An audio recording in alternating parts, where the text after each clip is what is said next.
like you said, it's a good rivalry, even though it's not a divisional game, but it's still always a good game every year. So. Yeah. We're really looking forward to it. Thomas been on the side last night with the cameraman. By the way, this game is available to you on BCHS Bear Network. You can watch it at www.bchs.tv. You can listen to it on ESPN Cleveland 113, or you can watch it on YouTube at BCHS Bear Network. And when you get there, like it and subscribe to it, and it's all free there. The NFHS Network also carries that as a subscription service. Tonight, our technical director for the Bear Network is going to be Riley Omby. Along in the press box, Dakota Faracelli on the camera 1 in the press box, Carly Cook on camera 2 in the south tower, James Knowles in camera 3 in the north tower, Landon Davis camera 4 in the sideline with Thomas Dwas, our sideline porter, and we'll have Aiden Ellers, the graphics producer tonight. So all those young students here under the direction of Mr. Wynn Schroyer putting on the stream and passing the video and audio along to you there for free. Tonight the Bear Band is on the field. They've played the alma mater, and the teams are both back in the dressing room. We're getting ready for the teams to come out, and we'll have the student-led prayer and also our national anthem. It looks like they're ready to shoot the flag up the flagpole there. The ROTC group is in the end zone, the north end zone, ready to march out there, but we're waiting for things to happen. I do want to say this, Gary. Yeah. Look, kudos to those kids that put on this the Bear Network stuff for us. I mean, that saves people a lot of headache. They're able to stay at home and watch this game on TV, and just because students like that want to get out and serve their school and serve their community, that's really cool. And around the world, you never know. I've been shocked sometimes. People said, yeah, my brother who's over in Afghanistan watched the game and listened to the game or something like that, and it's appreciated. By the way, you can download the MyMix 104 app. That's free as well, and it gives you the opportunity to listen to any of our 3 sister stations here on ESPN Cleveland 113, where Bradley football is on all season, Mix 104.1, where Cleveland is playing, and they will be at Oak Ridge tonight, and on Oldies 99.1, where Walker Valley is at Ooltewah. That is also a mixed TV game tonight with those 2 knuckleheads, Steve Hartline and Steve Shelton, bringing you the play-by-play, or trying to bring you the play-by-play, put it that way. You got to give him a hard time. He gives everybody else a hard time. So that's right. Right back in his face there. But they do a great job of that. We appreciate all that they do for the community and for our school here. Mr. Royer, he's a guru when it comes to all this stuff. Absolutely. That has to take place, and he can debug and take care of things there. Let's take another time out here on ESPN Cleveland 113. Let's take a 2-minute break before we return with more live coverage on our Cleveland Ford Friday Night Football. Back in 2 minutes. Play for 2 minutes. Yep. On look at this.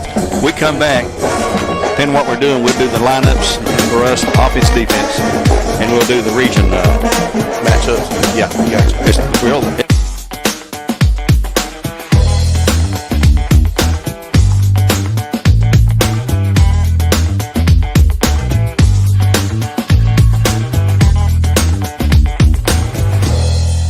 At McDonald's, we're making changes every day to serve you better. It's what we're made of. And serving you better means fresh beef quarter-pounder burgers. Your burger, his burger, her burger. All cooked fresh, right when you order.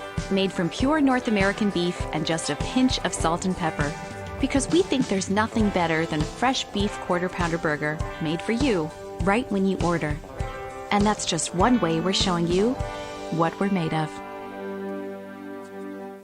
Right now you're wondering, what's next? Well, Lee University specializes in helping you find your next path. Your education. Your calling. Your faith. Wherever you feel led, we know you can make a difference. That's why your Lee family will be with you to guide the way. No matter what twists and turns lie ahead, you can expect something great from Lee University.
about to do the prayer, so we will stand by and make sure she's got the switch turned on her mic there too. Yeah. Right now we're here getting ready for the anthem, and it's not we'll have the student-led prayer first. That's going to be Katie Neely, a sophomore here at Bradley Central. She's a Lake Forest girl, and Braylon Taylor, a senior here, will sing the national anthem for our folks here tonight. Nice crowd gathering, a little bit late getting here tonight, but it's filling in quite easily now. Not a whole lot of folks from Red Bank here yet, but there comes 2 buses. I've just seen the 2 buses pull up. Probably band and fans in those 2 buses.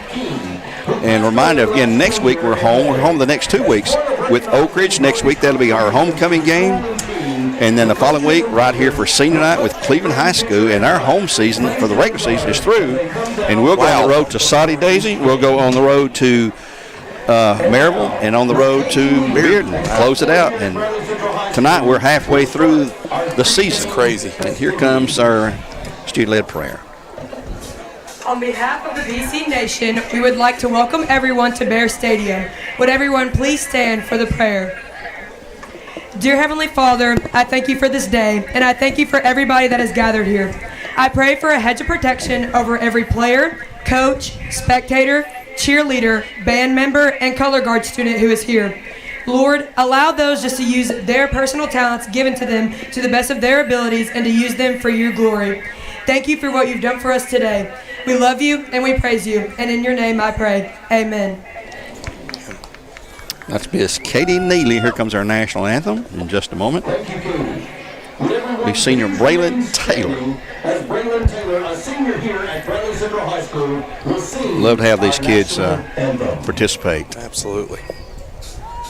Oh, say, can you see by the dawn's early light what so proudly we held at the twilight's last gleaming, whose broad stripes and bright stars through the perilous fight o'er the ramparts we watched were so gallantly streaming, and the rocket's red glare, the bombs bursting in air, gave proof through the night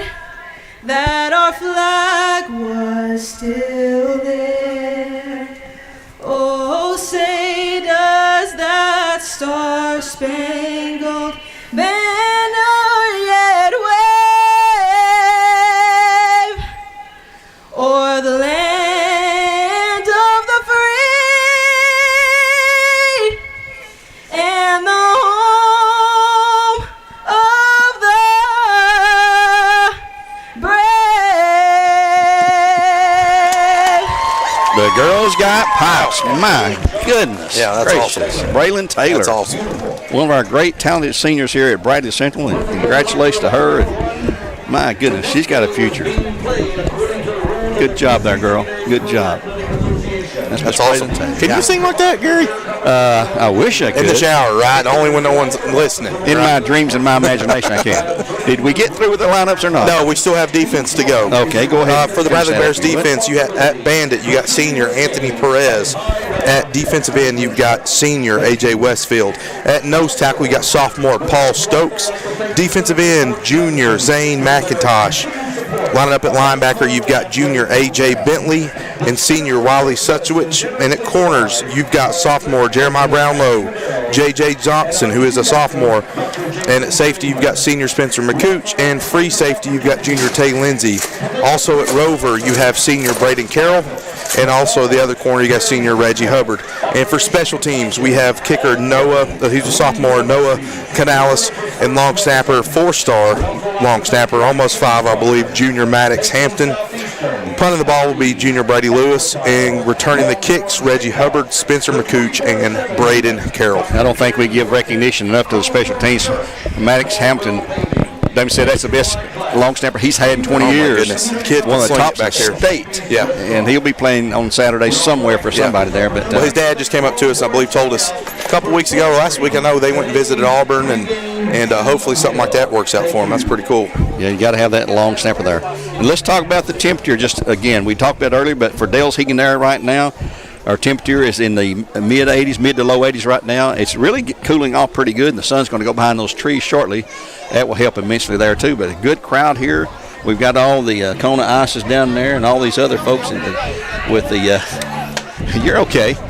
All these tents down here, just like a carnival over here almost. That's right. Yeah, it's pretty neat. This stuff used to not be here, but the way this Bradley football family's grown, and with all the youth things going on now, they've got all kinds of stuff here. It's almost like coming to a little festival, being able to watch some football. Pretty cool. Like the Sweet Pea Festival, one of those. I see the Bears coming tonight. They'll be in the white helmets and the gold jerseys and black pants. Redback, by the way, in all white with blue helmets, as their cheerleaders are gathering in the end zone waiting for here comes their team as well in the north end zone. The officials are on the field getting ready to ask the captains to come out and have a coin toss. And we will have that coin toss for you here. And we have someone.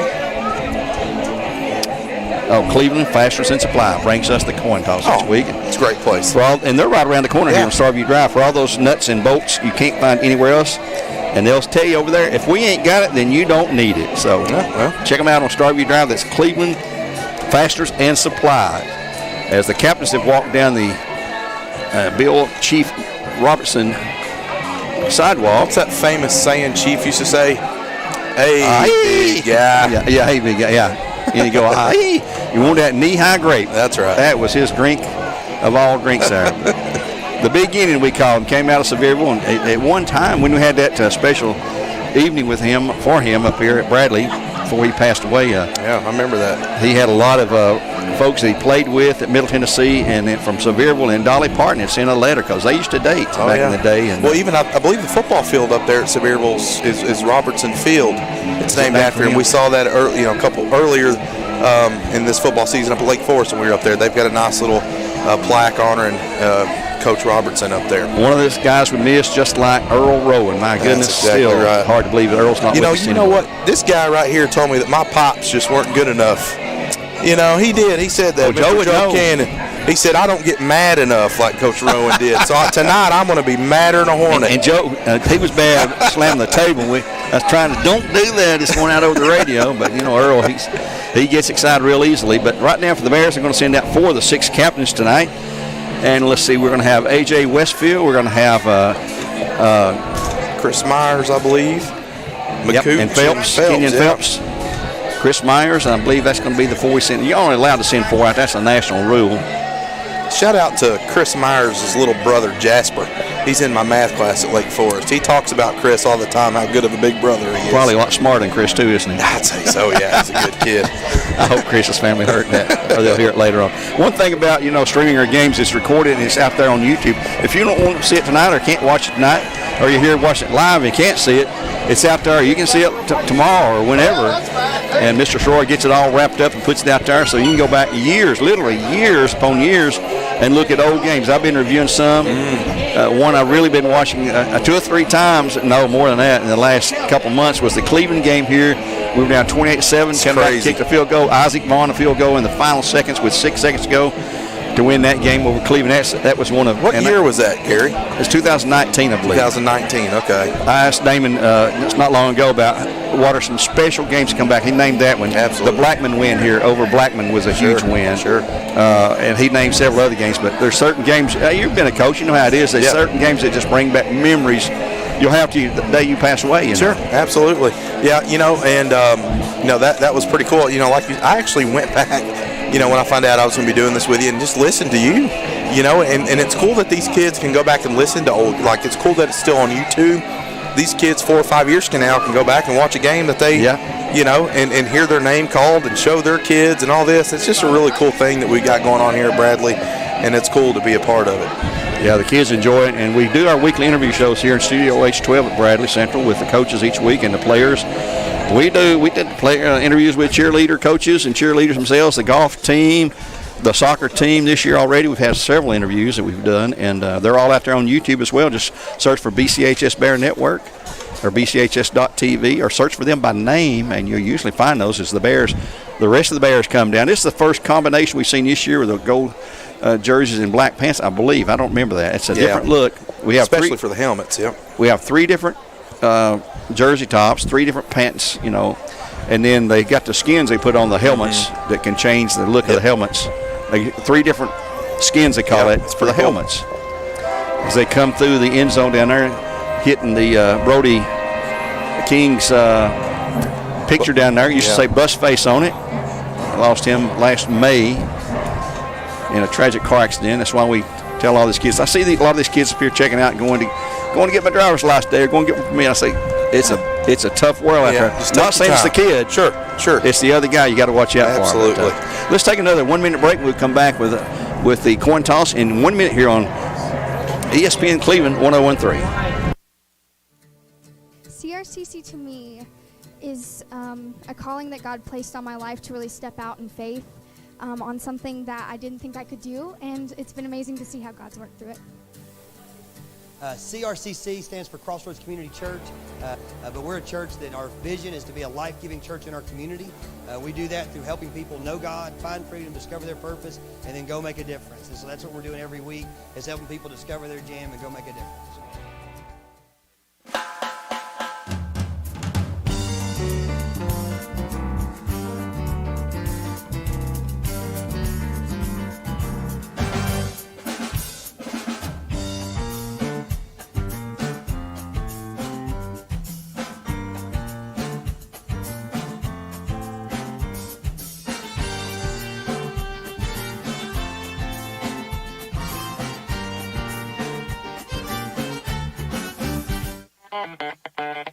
Captain's running out there for Red Bank when the official calls him. That's going to be number 2. That is Pramel Davis, and number 27, Trey Cohens.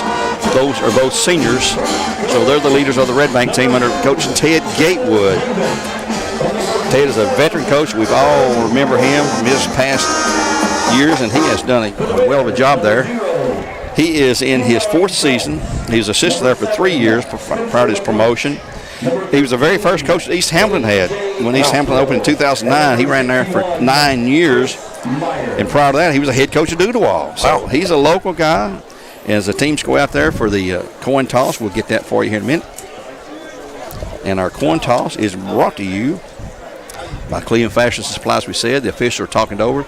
Red Bank, the visiting team, will make the call when he flips the coin in the air. And if you win the toss, typically everybody wants to defer to the second half.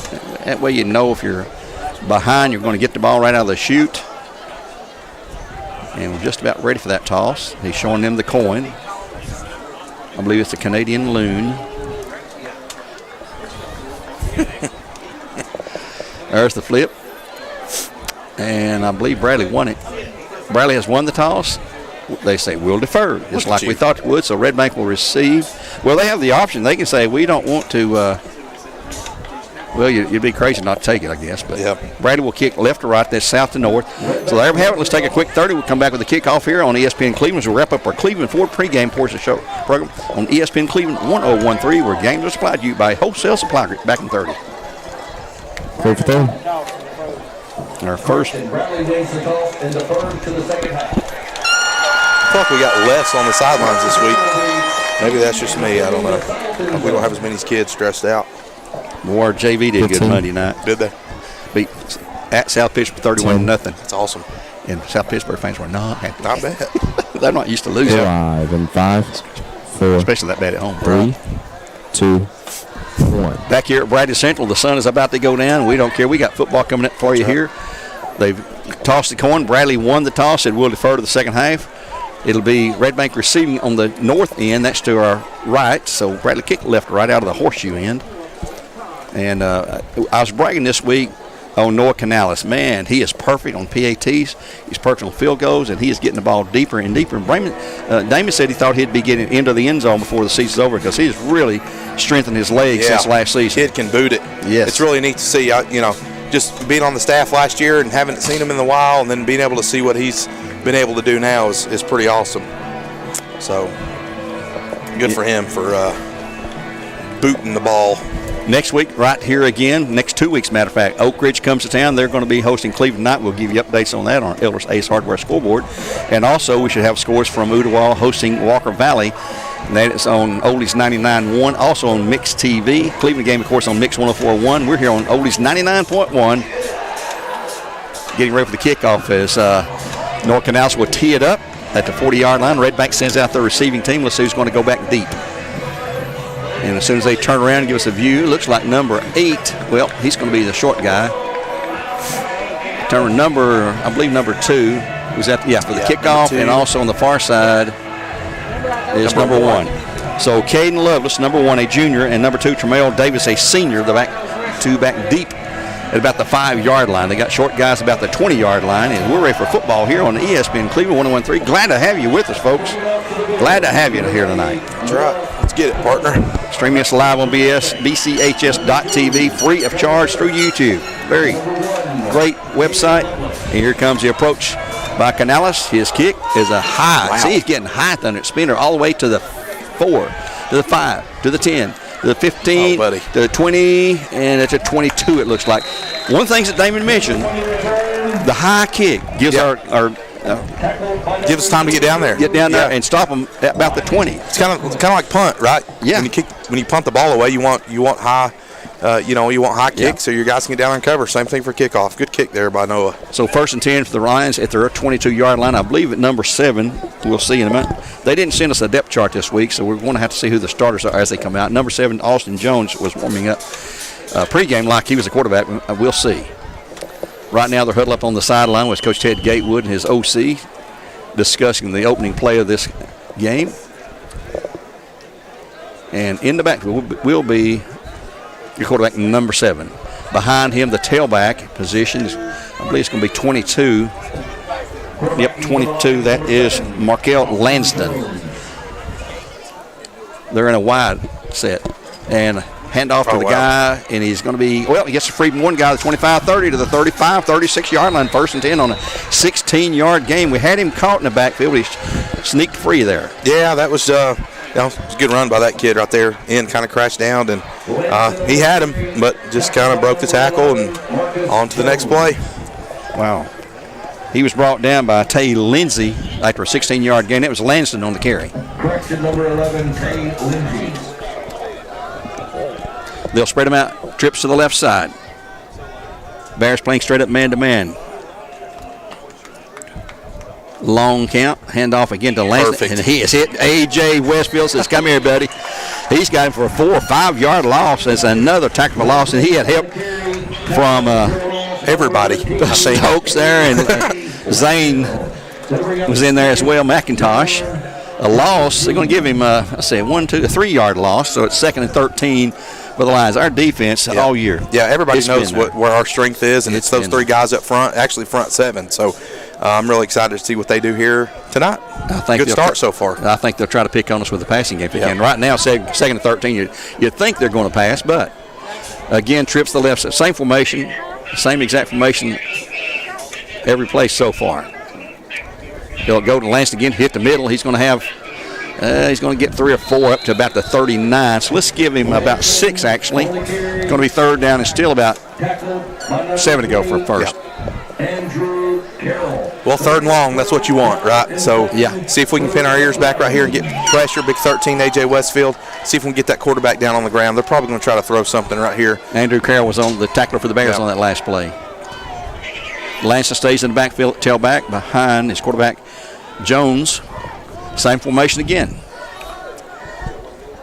Always out of the shotgun. Back goes Jones, pass, firing across the middle. It's going to be complete. Oh, man, what a catch by number 1. That's Caden Lovelace, and he's brought down by several Bears. But he'll have the first down by 1 yard, so move the sticks as they continue to drive. Man, he got rid of that ball quick. That was a quick flip of the ball there. Well, we was talking about that. I was talking about that today here at school with someone.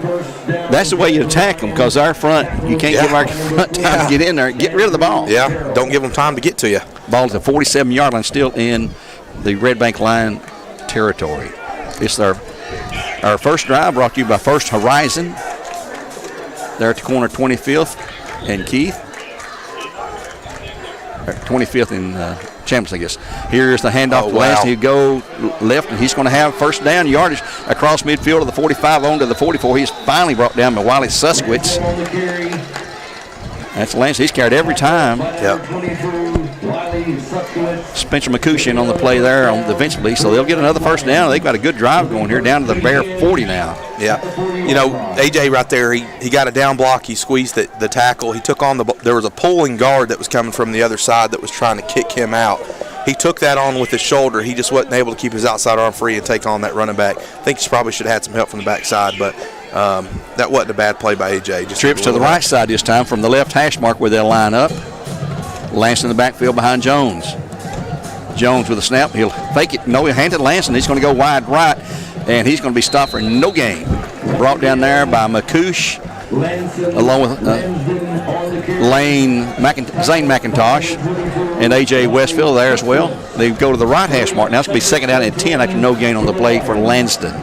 Every play's been him on the running play. Yeah, well, it looks like everything's being clogged up in the middle. So he's just bouncing. It's kind of like our guy, Kenyon. You know, he's got quick feet. He's able to bounce things. Yeah. They'll flip the trips to the left side this time. Looking at the sideline, no changes to what was called previously. So on second and 10, clock's at 8:02 to go and running here in the first quarter play. The first drive of the game brought to you by First Horizon. Jones back. Here's their first pass. It's going to be complete. Well, that's the second pass. He had the other completion. Is it going to be complete? Yeah, they're going to call it completion. He's short of the first down to a number 11. And it's Marcus Jones. I don't know if it's kin to Austin Jones, the quarterback. It's going to be third down and about 3.5 or so to go for a first. The ball at the Bradley 33-yard line, right on the hash mark, left side. No, I'm kind of feeling like that energy's down a little bit. I feel like we're a little. We better get that energy pumped up here. Yeah. Trips right side again. They've run this same exact formation, just flipping the trips to the right or left side each play. Bears showing a rush. And here they come, and they got him in the backfield. Oh, he kept it. Oh, no. Oh, man. He fooled me. He's going to score. Looks like he's out there at the 11. Yeah. Oh, my. I missed that one. Yeah, that was a good fake right there, wasn't it, Gary? Wow. Yeah, holy smoke. He's at the 11-yard line, first and 10. Wow. It's the first carry of anyone other than Lanston. Goodness gracious, that was a fake. And we had about 3 or 4 Bears tackling Lanston in the backfield. Yeah, they thought he had it too. The loss.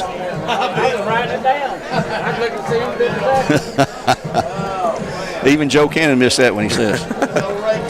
First and 10 at the 11-yard line. They're driving to score. Cleveland Ford is our first quarter sponsor. We'd like to thank them for sponsoring this quarter. Jones. Pass out in the flat, overthrown, incomplete. Intended for number 2. That is Tremel Davis. Second and 10 coming up. They've had a couple of pass completions. One got them a first down, the other was a little bit shy. And clock was stopped now at 7:01 here in the opening quarter of play. Bears yet to touch the football. So the Lions have eat up 5 minutes here in the first half. They're looking to the sidelines now to see what the play would be signaled in. They're going to send twins left side. They've got a H-back in there as well right now.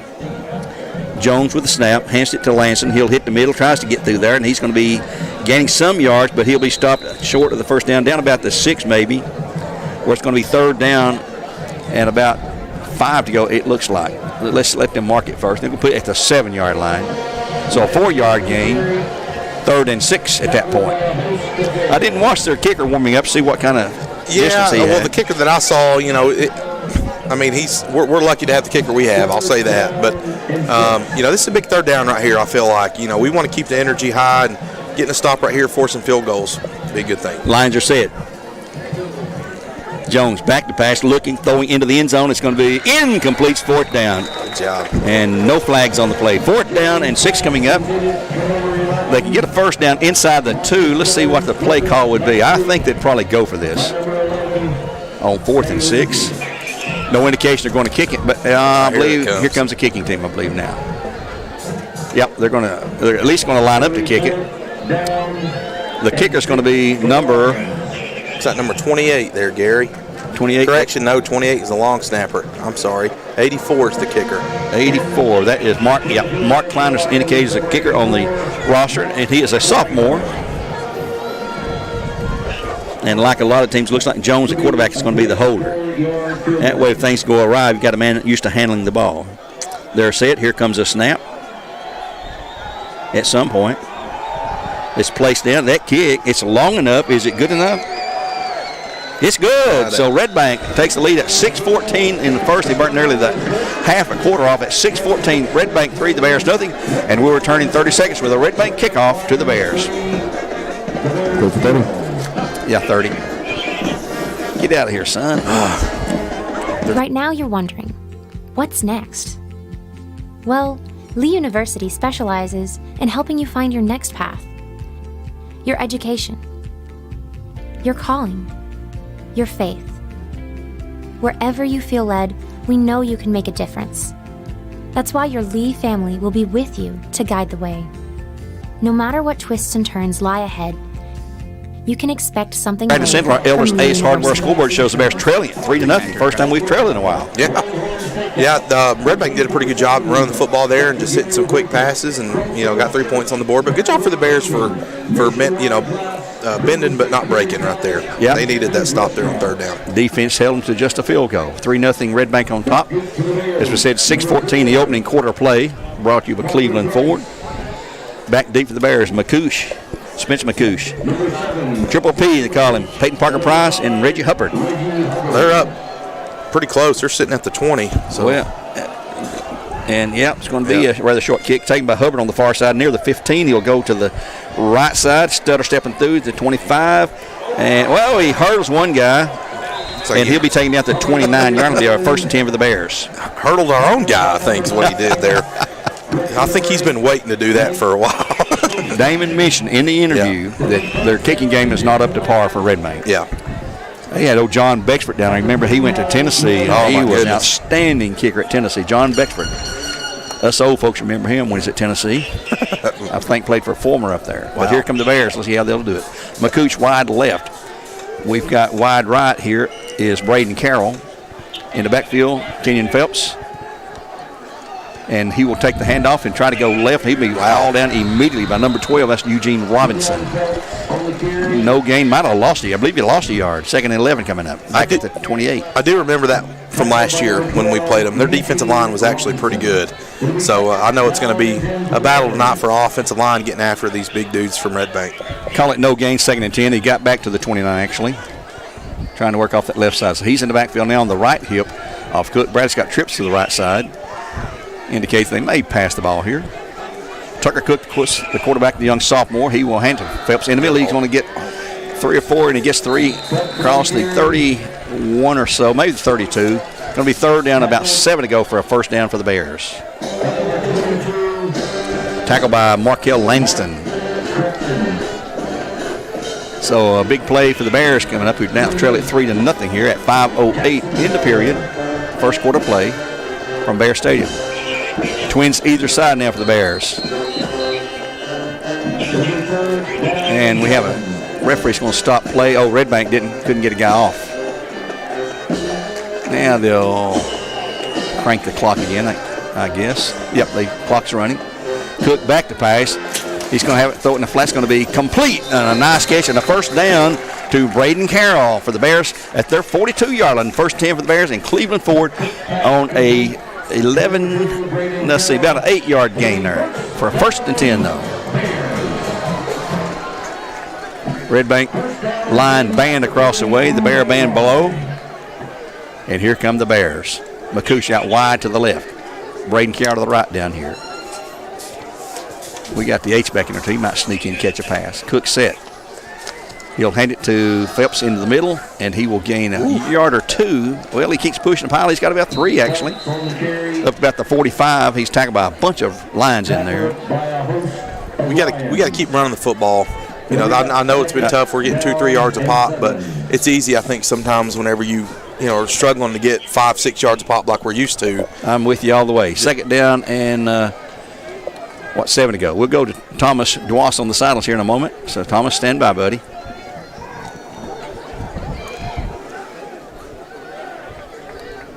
Cook Pass out and flat's going to be complete again to Carroll. He's to midfield. He's to the 45, and he's pushed out of bounds for another Bear first down. And Thomas, are you there, buddy? Come in if you are. Yes, sir, I'm here. What do you see on the sidelines down there, buddy? I'm seeing really good competition between both teams right now. You know, both defense on Red Bank and Bradley both playing really good. Both offense are also playing really good. And it's just a competitive game so far. We'll come back to Thomas later on and show right now first team for the Bears and Cleveland Ford at their 44-yard line. Cook hands to Phelps. He'll hit the middle. Going out wide left. He's to the 40. He's got some room. He's 35. He's at 30. The 25. Sized him on to the 20. To the 15. And he's going to be finally dragged out of bounds down there. They'll mark it out at the 18, I believe, or 17-yard line. First 10 on a great run from the 44. Yeah, they're going to throw a flag right there on Brady Lewis for holding. Call it all back. Flag on the play. Yeah, that was a 22-yard run negated. Yeah, that was a good run. Man, holding on the Bears is the call. First penalty of the game for either team. Well, maybe that's why he got so much yardage. Yeah, but it was also a good block out there by Spencer McCooch, still on the edge. Brady had a good block. You know, sometimes you just got to let go, right? Yeah. Moves the ball back to back to the Lion 48. We'll repeat first down.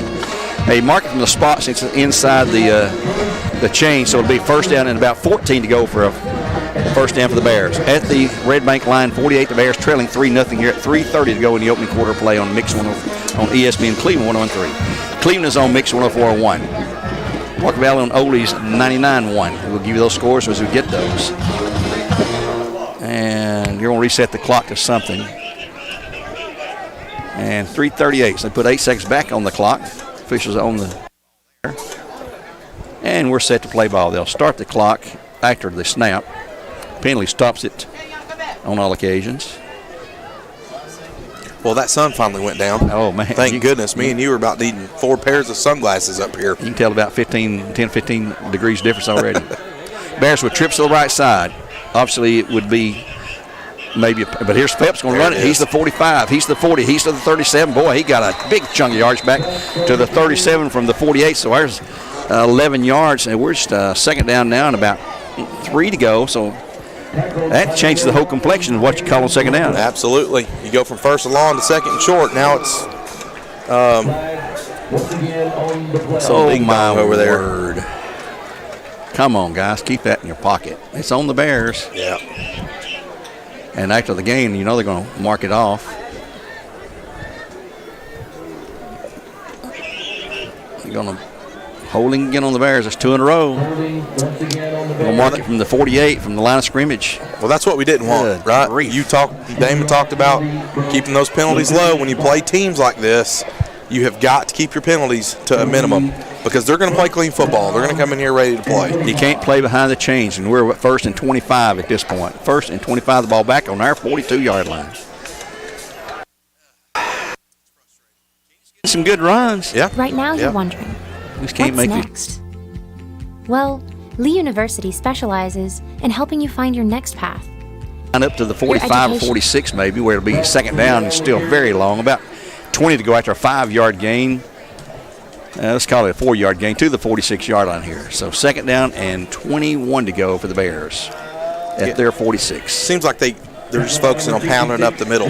You know, Red Bank's a fast football team. They've got good speed on the edge, so we know we can't beat them out there. They won 41-0 last week. Wow. Over an unbeaten East Ridge team. Trips to the right side for the Bears. Cook and Kenyon in the backfield. Cook back to pass. Quick hitter across the middle is going to be complete. The Bears 45 and down to the 40-35, and I think a first down, and that was Brady Lewis. Yeah. Couldn't put that ball anywhere. You know, that was the best place you could have put the ball. That was awesome. Good job for Tucker. Good catch by Brady. Second and 21 goes down to 3rd and 1 to go now. Much, much better. 3rd and 1 to go. Ball down at the Lion 35-yard. That was a huge, huge play. Yeah. We may look back at that one and think that was something that helped us be successful tonight. Trips again to the right side. Cook set. Snap. He'll go to Phelps. He'll hit the middle. He'll have the first down. And he'll keep pushing. He just will not go down to the 30 and on the 29 or so. He refused to go down and getting the tush push too, you know. That's right. Which is legal to do now. That's right. Oh. Good job for those guys up front too. They're getting after it. They want to create big knots for the running back, and they're doing a good job so far. First and 10 holding for the Bears and Cleveland forward. We'll go back to Thomas in a moment here. Right at the 30-yard line, they're going to mark it now. Got it. And Red Bank jump. That's on them. There's 5-yard marker. Thomas, come to us, bud. Hello. Hey, sir. It's a lot of exciting action. I know teams moving the ball, and a big play for the Bears to come back on that 2nd and 21 to get a first down, or nearly a first down. Yes, sir. Big pickup for the Bears. Hey, why don't you go out there and trip number 10 there for us so we can score a touchdown right here? Okay, here we go on 1st down and 5 after the mark-off. Back goes Cook. Look, he's going to the end zone. Throw down the middle is going to be intercepted by number 2, Tremail Davis, right in his hands there. It's in triple coverage there. Yeah. So the Bears get stopped at the 5-yard line, I believe, where the lines will take over. And here comes the defense back on the field. At 1:57 to go in the first. 3-0 Lions. Yeah, I know Tucker wished he could have that ball back.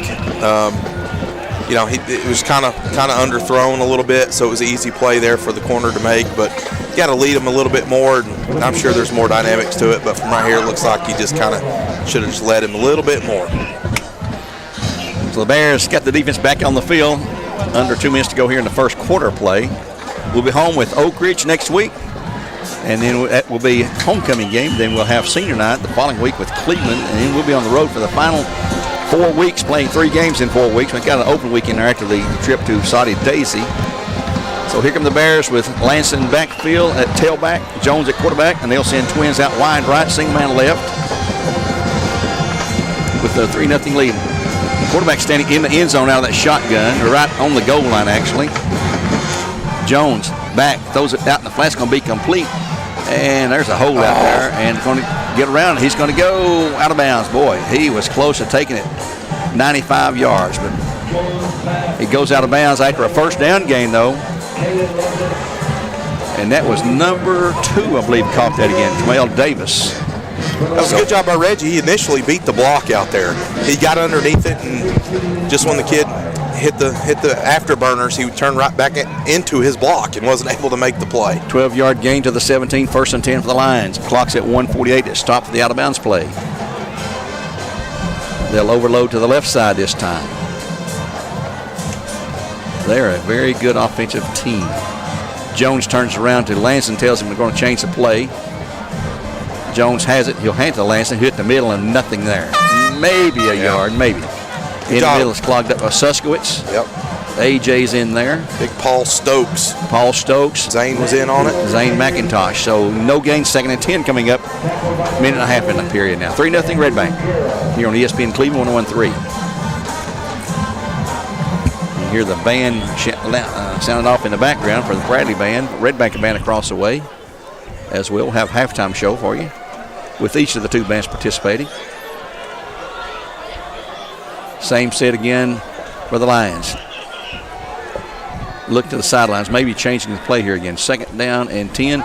Jones passing flat's going to be complete, and he's going to be hemmed in. He's going to get away. No, he's not going to get away. Wow.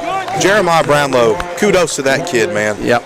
Love seeing him work, getting off blocks. We call that block destruction, Gary. Yeah. Tay Lindsay and Jeremiah in there on that one. A gain of 3, 3rd and 7 to go. Yeah. Right at the 20-yard line. We got to hold them here. Yep, absolutely. 43 seconds to go in the period now. Clock running. They're going to try to get that ball out quick, so maybe our D-line can get those big paws up, block one down. They'll send twins to the right side this time. Lines to the line of scrimmage. Jones back to pass, looking right, looking left. He's going to throw it. It's going to be incomplete. It's going to be 4th down. And I think the receiver might have turned the wrong way because Marcus Jones turned in and the pass was out.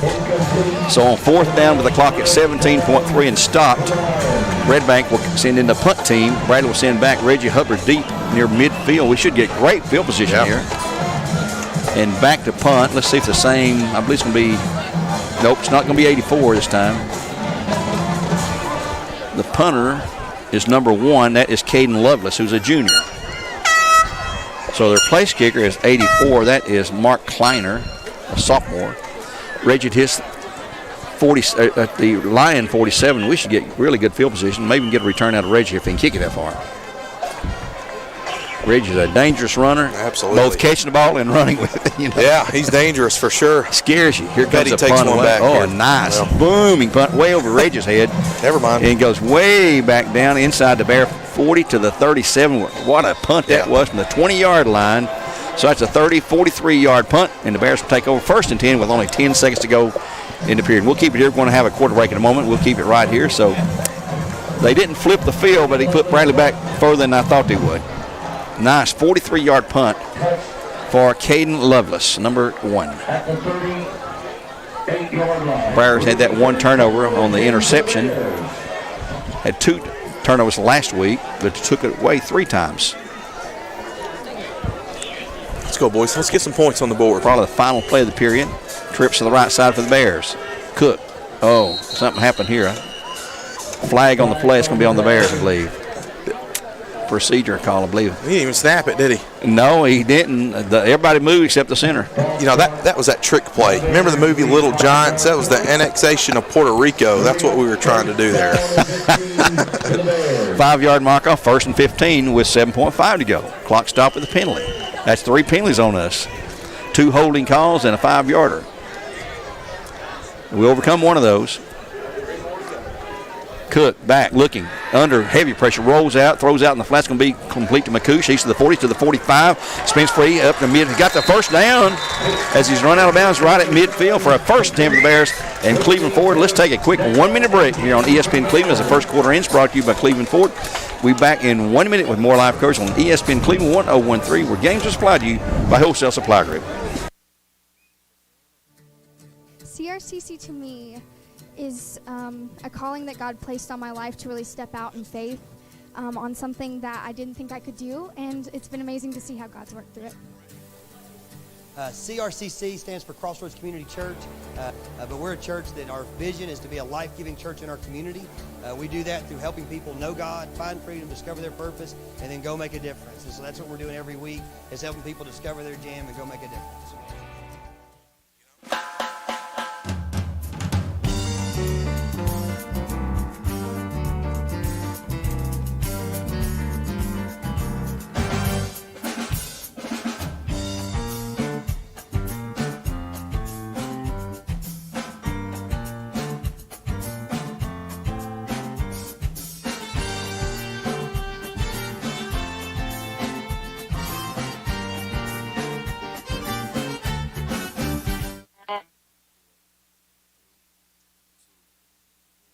Back here at Bradley Central, 1st team for the Bears at midfield after the punt.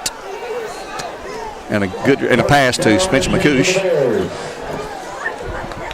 Nice 13-yard gain. Bears will line up and hand to Phelps. He's across midfield, 45 to the 40. Boy, he's got another first down, I believe. Down right at the 40, and that is going to be a first down. They're touching the line, so a single 1st and 10 for the Bears, and Cleveland Ford on a 10-yard gain. Tackle by Hall for the Lions. Good push by those big men up front. Kudos to Timmy Gay and Luke Haggy and all those boys. That was awesome. Walker Valley up 7-0 their game at Ooltewah on our Ellis Ace Hardware scoreboard. Saudi Days McMinn 7-7 in the first period, about 3:40 to go in that game on the reservation. Bears trips left side. They'll shift Kenyon Phelps to the right side of Cook. Cook takes a snap, fires out in flat, complete to McCouche, and he'll be hit and dropped immediately for no gain. Maybe, well, it's right at the line of scrimmage. 2nd and 10 coming up. Brought down by Marcus Jones for the Lions. He stayed in bounds that time, so the clock is running with 11 minutes to go in the half. 3-0, Lions on top of the Bears, with the Bears with the ball driving. The defense stopped the last drive of the Lions, got the punt. And now we're in line territory to 40. Handoff to Phelps. Yes. He's got 5. He's got 10. He's got 15 to the 30. 25, 20, 15, 10, 5, and just out of bounds. They'll mark out the 6-yard line from the 40 to the 36, a 34-yard gain for Kenny Phillips. And guess what? No flags. No flags. No flags. That was a great pull by number 50, Zach Denton. He pulled and kicked out that defensive tackle, created a huge hole for Kenyon. That's good to see by the big man. First and go for the Bears in Cleveland, 4 to the 6-yard line inside the Toyota Cleveland drive zone. Cook with a snap. You want to pass, he's going to throw it away. Good move, smart move. He was going to get sacked. Yeah. So he'll throw it away, second and goal at that point. You know, that's one thing I've noticed with Tucker this year is he's been very smart with the football for the most part. He's been able to get out of certain situations that maybe last year a young Tucker wouldn't have been able to get away from. Kudos to him for getting rid of that football quickly. Bears inside the key of Cleveland drive zone. Oh, heavy package. Oh, here we go. Yep. Braden Carroll at the tailback. And he will take it, keep it, and he will hit the middle. He will hit the middle. He will go into the end zone. Look Touchdown, Bears. I like that. With those big bulls up front, they're clearing the way at 10:26 to go in the half. The Bears will take their first lead of the night at 6-3 on a Tennessee Valley Urology touchdown. That's awesome. I love when we go heavy. Let's do that every time, Gary. Oh, my goodness. A Tennessee Valley Urology touchdown there. Officers now in Cleveland, Athens, and Ooltewah. Here comes Noah Canales, who has not missed this year, and don't say I jinxed him because I don't believe in jinxes. Nothing I can say. I don't have an ego big enough to think something I could say would possibly change the outcome of anything. The left footer, and us lefties love left footers. His kick, it is up. It's true. Wait a minute. Time out on the field at 10:26, 7-3 Bears. You're a lefty? Yes. I have not even noticed that. Come on, wow. you need to get. I'm telling you, I'm slacking today. Go back to sleep. I know. Time out on the field at 10:26. We'll take a break and come back with Thomas Duas on the sidelines. Back in 30 seconds. At your Geico local office, we know that time flies.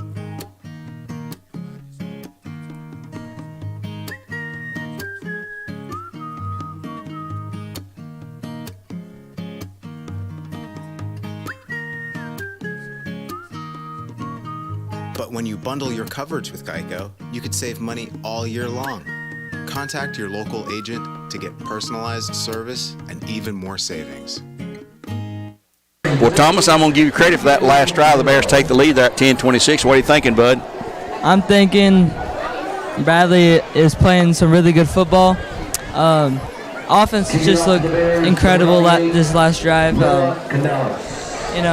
Well, the defense gave them the ball back when they stopped them, made them punt it. Yep. And the offense took over from there and did what they're supposed to do, and that's drive it down the field and score a touchdown, and they did. That's what we like. Yes, sir. Defense held Red Bank, the Lions, to a stop for Bradley to get the ball and score and put us up for the lead. Here's Canales' kick, another high spinner, going to be taken this time on the 7 to the 10 to the 15, and boy, he was met by. Who is that? Hayden Cantrell, I believe. Number 3 for the Bears, T.J. Jones. Oh, T.J. He about separated his head from his body there at the 21-yard line where the Lions will take over. I think the Bears have a little spirit right now. That's right. Good for T.J. That's awesome. I love some T.J. Good kid. The Lions now trailing for the first time at 7-3, 10:22 and a half on our Ellis Ace Hardware scoreboard. We'll give you all the scores of interest tonight. We've got 3 different region games, including this one. Well, this is not a region game. 3 region games plus this non-region game with Red Bank here. Landon Jones stays in the backfield at tailback. Or Lanston. Markel Lanston. Jones is the quarterback. Austin Jones. Twins either side for the Lions. Now they're changing plays. Jones back, looking to pass, looking left, still looking, under pressure, and he goes. Oh, EJ. Oh, there's a face mask. Yeah, he got it. Face mask, he let him go, but EJ had him, and then he gets a pass complete. So they'll take the penalty, which is an automatic first down. It was truly a face mask. He had a handful of it. So they mark off 15 yards because he didn't get the first down on the play, although they got close. Yeah, well, it looked like AJ just didn't even know the kid had the ball. You know, when he was getting after him, he's like, oh, you're standing here? Oh, you got the ball? Let me grab you real quick. And accidentally grabbed the face mask. They'll mark this from scrimmage. Oh, they're going to mark it after the play. After the play's down. So, ooh, that's a hurtful penalty there. He moves all the way out to the line, 45-yard line. Goodness. 15 at the end of the Austin Maddox automatic first down and 10. 10:08 to go in the half. 7-3. Bears on top. Another penalty. That's 4 penalties. That's 3 major penalties and a 5-yarder. We cannot have that. You could deal with the 5-yarders every now and then. The 15s is what hurts you for sure. And they're going to blow the ball dead before they can snap it. And let's see what's going on here. I believe Bradley's saying they should have marked it off back here. Yeah, that's exactly what the Bear coaches are saying, and I agree with him. That was a live ball foul. It should be marked off from the line of scrimmage. Well, they've already reset the chains. I guess they can move it back, right? I think, we can tell them it's on the 5-yard line, buddy. Yeah, that's right. He's actually back there on the 1, buddy. And now they're coming to Coach Floyd telling him, I don't think they're going to move it. Well, let's see. I believe they're going to move it. They pick the ball up. Yeah, they're going to take it back downfield. There we go. These referees may be smarter than you look. And you were giving them a hard time all year long. And you love them now, don't you? Well, give our coaches credit. Our coaches brought that up. Yeah. The referees are content to start it right there. Now they're going to mark from the line of scrimmage. That is big. I mean, that's back down to the 36 now rather than up at the 45. Absolutely. Wouldn't take that. Well, it's nice to have coaches that know the rules, right? Yes. First and 10 now for the Lions at their 36. Actually, they changed the penalty back. Still another major penalty for the Bears. That's 3 majors and a 5-yarder. Trips left side. Lansing hadn't carried the ball in a while. He's been trying to throw the ball. Let's see what they do here. He's back to throw again. Under pressure, he's going to get hit. He's going to be brought. No, he's going to pitch on a lateral, and he's going to get hit, but he gets away from one guy, and it's going to go to the sideline. Still going to lose yardage. My goodness, how to get out of that. Yeah, good job by Jaden right there. Yep. Staying after the ball. You run to the ball. You talk about pursuit all the time. Yep. That's what that defense did. Good job. Jaden Gray ran Lansing out of bounds at the 33. So they lost 3 on the play. 2nd down and 13 to go. I thought we had about a 20-yard loss. Yep. But somehow he got his one arm free to shovel the ball over there to Lansing. He's slippery. That little quarterback's slippery. Well, we got to finish. We've been good at that all year. We got to finish up front. 9:05 to go in the half now. Clock is running. Bears up 7-3 now. And we look like we're a man short over here on the defensive side, covering the wideouts.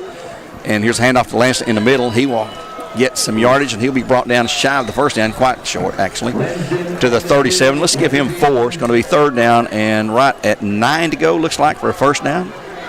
3rd down, and another big play right here for the defense. Well, what they've done every 3rd and long is they're just trying to get rid of the football quickly and let those guys make plays. So, D-line, get your paws up, get your hands up, get after the quarterback right here, and let's do what we've been doing all year.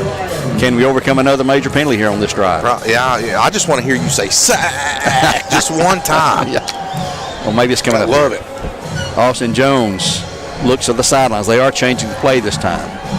Play clock's at 10 for Bradley Concrete. They got plenty of time. He's back, looking left, under pressure. He'll roll out, and he will run with the ball, and he will not get, I say he's not going to get to the there's a flag on the play right near the line of scrimmage. There's 2 flags, actually. I believe it's going to be maybe a hold. I don't know. In a horse collar, maybe. A flag at the 48 in Bear territory, a flag at 43, holding on the Bears. Defensive holding. Oh, Damon, and penalty on. It's on them. He pointed the wrong way. Yeah. Adjustments bragging on how smart they were. Yeah, I guess that wasn't a horse collar because he grabbed the jersey. I'm not real sure. Holding. Why I said that. On Red Bank. Now Damon says, "You sure what you're saying?" Wrong way though. Holding on decline. So it's 4th down. Okay, going to gamble here a little bit. 4th and 4 at the Lion 43, and they're going to send the punt team in. I think they're a smart move for them, I believe. That quarterback is slippery, Gary. Yes, he is. My goodness, he can move. Caden Lovelace back to punt. Reggie Hubbard back to receive. He boomed one over his head last time. Yeah, go ahead and tell Reggie to scoot on back a little bit. Yeah. He's still too close, I think. Yeah. There's a 44-yarder the last time, I believe. Clock is at 7:37 and running. Both teams with all 3 times out left. They're set. Good snap right in his gut. Kick away. High. Boomer. Goodness. Reggie calls it a fair catch. We'll take it at the 27-yard line for the Bears. We'll take a quick 30 here on ESPN Cleveland 101.3, and we'll return with the first play of this drive for the Bears in just 30 seconds on ESPN Cleveland 101.3. Right now you're wondering, what's next? Well, Lee University specializes in helping you find your next path. Your education, your calling, your faith. Wherever you feel led, we know you can make a difference. That's why your Lee family will be with you to guide the way. No matter what twists and turns lie ahead, you can expect something great from Lee University.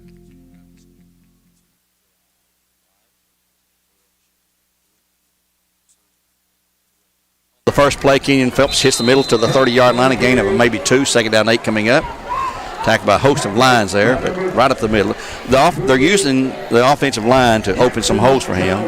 Yeah. Not really putting him around the ends yet. Yeah. Well, like we said, Red Bank's got good speed on the edges. Yeah. Their DNs are pretty good. So, they're trying to, just bully him up front, and you just got to keep chipping at the stone with these guys, and he'll bust one in a minute. If you saw our interview, Damon said they were very athletic and very, very fast. Cook back, passing out in the flat's going to be complete to Braden Carroll. He's the 35, he's the 40, he's the 45. He spins around and he goes down about in the midfield where it'll be a 1st and 10. Going to mark him out the 48 in Bear territory, but a 1st and 10 after an 18-yard gain for the Bears and Braden Carroll. Thomas. Yes, sir. Bears right now, the offense began to move the ball like we thought they should and hoped they would. Absolutely. We'll get back to Thomas a little later on. Here comes the snap. Very quick huddle. Here's a handoff. Hubbard. Kenyon Phelps across midfield down to the 46. A nice gain, about 7 yards, looks like. Man, that kid's feet is just constantly moving. Yeah. It's always moving. Like, it just blows my mind how he can make something out of nothing like that. And that's what he's hobbling off the field right here a little bit. So hopefully that ain't too second and 4. Yeah, he's limping on that right knee or ankle or something. Maybe our buddy down there can check that out. There's a trainer's on him right quickly. Second down and 4. We're at 5:53 to go here in the first half. Bears up 7-3. Hadn't given the scoring loss. 7-3 Bears. Red Bank drew first blood when the defense held for a field goal. Cook back. And he pitched it back to Cook, and he's going to throw it into the ground. Good, smart play that time by Cook. Incomplete. Absolutely. He was going to be sacked. He picked it up, had to press the mind to slam it into the ground. Because he had a receiver there, so that's not intentional grounding because there was a receiver in the area in the pocket. It was going to be the old fleet flicker. Yeah. We've not seen that this year. Yeah, that was just maybe maybe Brady could have tossed that one back a little bit harder. They moved the sticks. Now they're going to have to move them back. Yeah. That's the wrong spot. That's the wrong spot right there. The guy with the down marker moved the sticks too early. And I think Brad is going to figure this out. Time's been called on the field. And while we take the time, let's take a 1-minute timeout this time on ESPN Cleveland 101.3, and we'll return in 60 seconds with more live coverage. Play for a minute.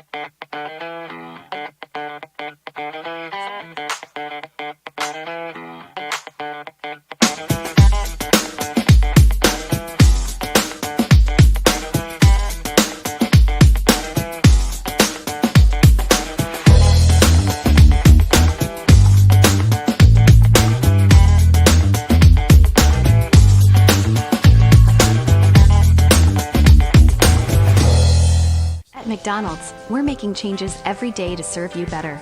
It's what we're made of. And serving you better means fresh beef quarter-pounder burgers. Your burger, his burger, her burger. All cooked fresh, right when you order. Made from pure North American beef and just a pinch of salt and pepper. Because we think there's nothing better than a fresh beef quarter-pounder burger made for you, right when you order. And that's just one way we're showing you what we're made of. And on the first play, we got a pass completion to Braden Carroll for a 1st and 10 for the Bears, even though we got chipped out of 3 yards on the incomplete pass. 1st and 10 for the Bears and Cleveland forward at 37-yard line. A great catch, a diving catch, sort of behind him, but from Cook to Carroll. Yeah, that's all about timing right there. Yeah. You can tell those guys work hard after practice to get that stuff taken care of. Boy, Tugger can rip that ball. Yes, he can. He's got a cannon for an arm. First and 10 for the Bears now. Handoff this time to Phelps. He'll hit the left side. He's the 35. He's the 30. He's going to side. He's to the 25 and still going down to the 23. He will not go down. Well, I guess he's not hurt. So, yeah, that's awesome. 14-yard gain down to the 23. Yep, first and 10 for the Bears. Again in Cleveland Ford. Going faster here. Yeah, going a little faster. Same set, hand off again to Phelps. He'll hit the left side again. He's going to be brought down, though, for a loss about a yard here. By number 12, that'll be Eugene Robinson. Loss of about a yard. Call it 2nd and 11 to go. And the clock is now at 4:51. Not a factor yet. I love seeing this, Gary. I do. I love seeing good football, being able to run the football consistently and hit passes whenever you have to. It's good. We've missed that here past couple years. That's awesome. You got power running. Good quick throws, accurate throws. Yep. Good receivers. And Cook's just a sophomore. Absolutely. Got Brady Lewis in the backfield now. And there's a flag before the snap, probably a flag on. As Luke Hagee. He false start. 5 penalties or 6.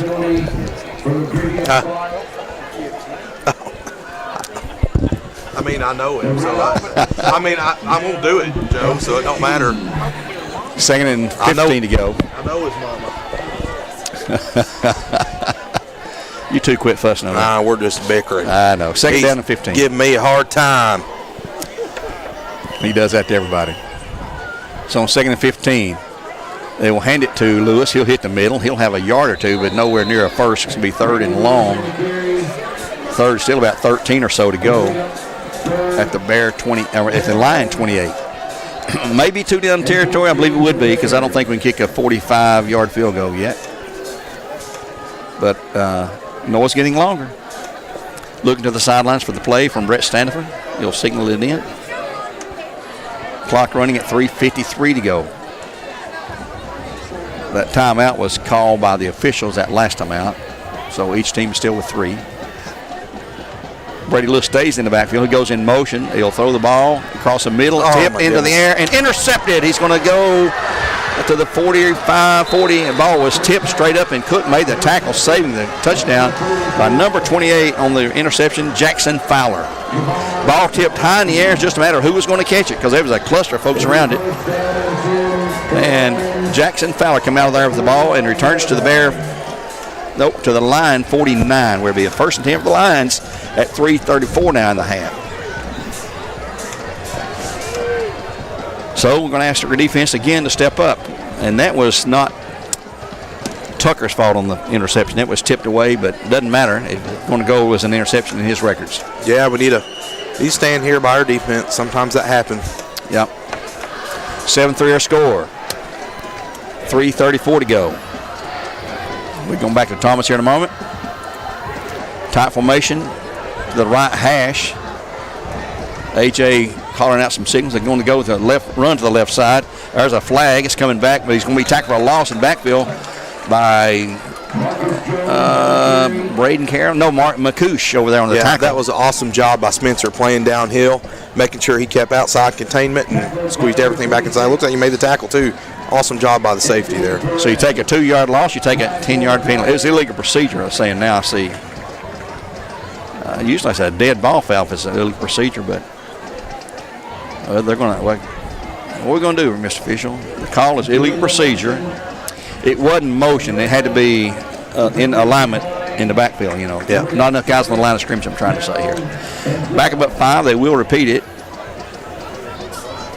And once again, it's 2nd down and 2. 2nd and 12. 2nd and 12. 3:23 clock running. The ball on the line 48. The Bears up 7-3. We'll have the ball coming out. That's right. Coming up on the Southland Finance halftime show, Mr. Patrick Spangler will join us. Talking about the Hall of Fame inductions today, or the announcement of those, folks. They'll be inducted in December. Man in motion, left to right. Jones back, hands it to Lansing. He's through the middle. He's going to go. He is going to be brought down finally down to the 20-yard line, maybe. Wow. Brought down as he's ridden down behind by one of the Bears, but that's going to be Lansing moving it from the 47 all the way down to the Bear 18, I believe it will be. Goodness, 35-yard gain. That was a good run. That was a tough run by that kid. He got about 10 with carrying the Bear back. Man, got a hold of him. Clock's at 2:45 and running.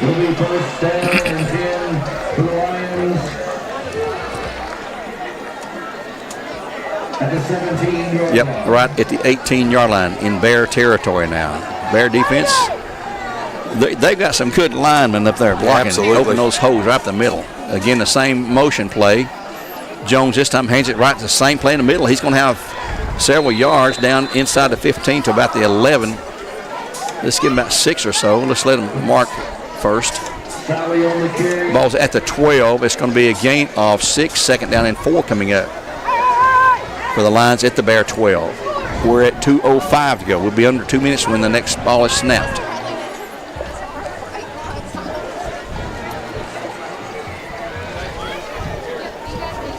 Wide out way to the right on this end. Twins left side. Jones with a snap, back to pass. He's under pressure. He's rolling out. He's running for his life. Those cross over the head of everyone, incomplete into the end zone. It'll be third down. Man, they brought pressure right there, didn't they? Yeah, they did. Oh, my goodness. He had him open. He just overthrew him. But it's hard to throw when you run. He's running the wrong way, too, you know. Had to throw back across his body a little bit. Man, he's quick, though, number 7. Yes, he's very good. Austin Jones, keep that in mind. He is a junior. He'll be back next year.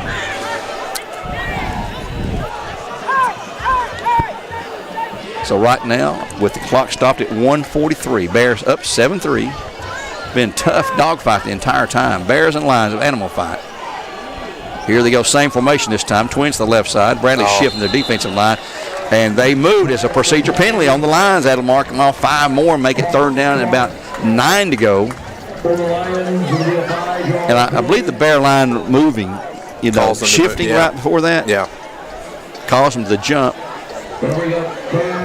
So third down and 9, ball back at the 17-yard line. They'll call time and we'll take one for Milligan Vane here with 1:43 to go in the half. 7-3 Bears up, back in 66 on ESPN Cleveland 101.3, where our games are provided to you by Wholesale Supply Group. Right now you're wondering, what's next? Well, Lee University specializes in helping you find your next path. Your education, your calling, your faith. Wherever you feel led, we know you can make a difference. That's why your Lee family will be with you to guide the way. No matter what twists and turns lie ahead, you can expect something great from Lee University.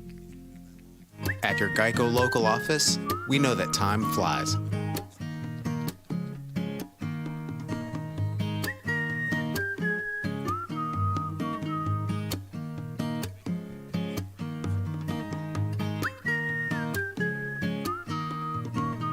But when you bundle your coverage with Geico, you could save money all year long. Contact your local agent to get personalized service and even more savings. Third down and 9 for the Lions at the Bear 17. Big play. They're back to pass. Jones fires it down into the end zone. It's going to be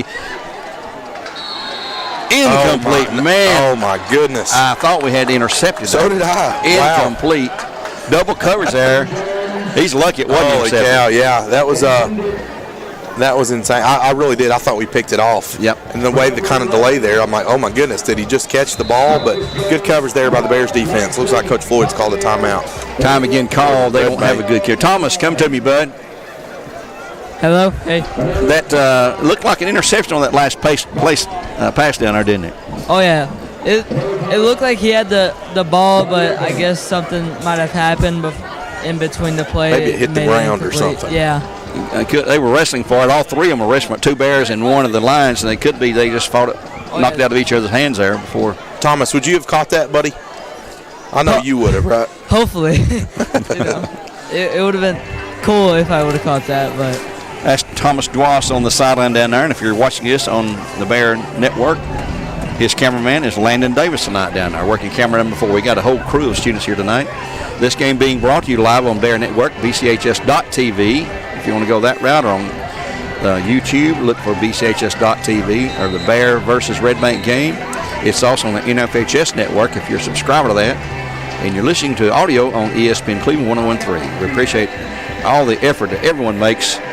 These students are learning a lot of hardware, software things And they're going to go for it on 4th and 9. The Lions will go for it. So with 1:36 to go, can our defense stop them again? Jones barking the signals. He'll take the snap, back to pass, under pressure. He's running. He's going to roll out, and he's going to get rid of it. He's going to throw it into the end zone. It's touchdown, Red Bank. Yep, on the very back end of the end zone. Number 11, Marcus Jones, with a fantastic catch and a tough throw. McCouche is back there covering for the Bears, along with Jaden Gray, and they just couldn't get it done, so they'll score at 1:28 and take a 9-7 lead. Yeah, these refs missed a hold back here on our D-line back here. It's unfortunate. Sometimes they miss them, but got to make those calls when you see it. Extra point attempt coming up. The Lions by number 84. And that, of course, is Mark Kleiner. He kicked the field goal. This is just a PAT here. Here the place down, the kick is high and good. So timeout on the field with 1:28 to go. 10-7 the Lions over the Bears now. We'll come back with a line kickoff in just 30 seconds. Clear for 30. Hey, do we need to read those? At your Geico local office, we know that time flies.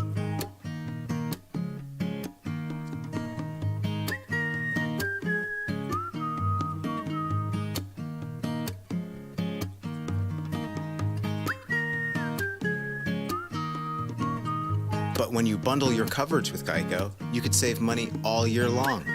Contact your local agent to get personalized service and even more savings. Getting ready for the Red Bank Cook. I've got a few other sponsors we'd like to mention tonight.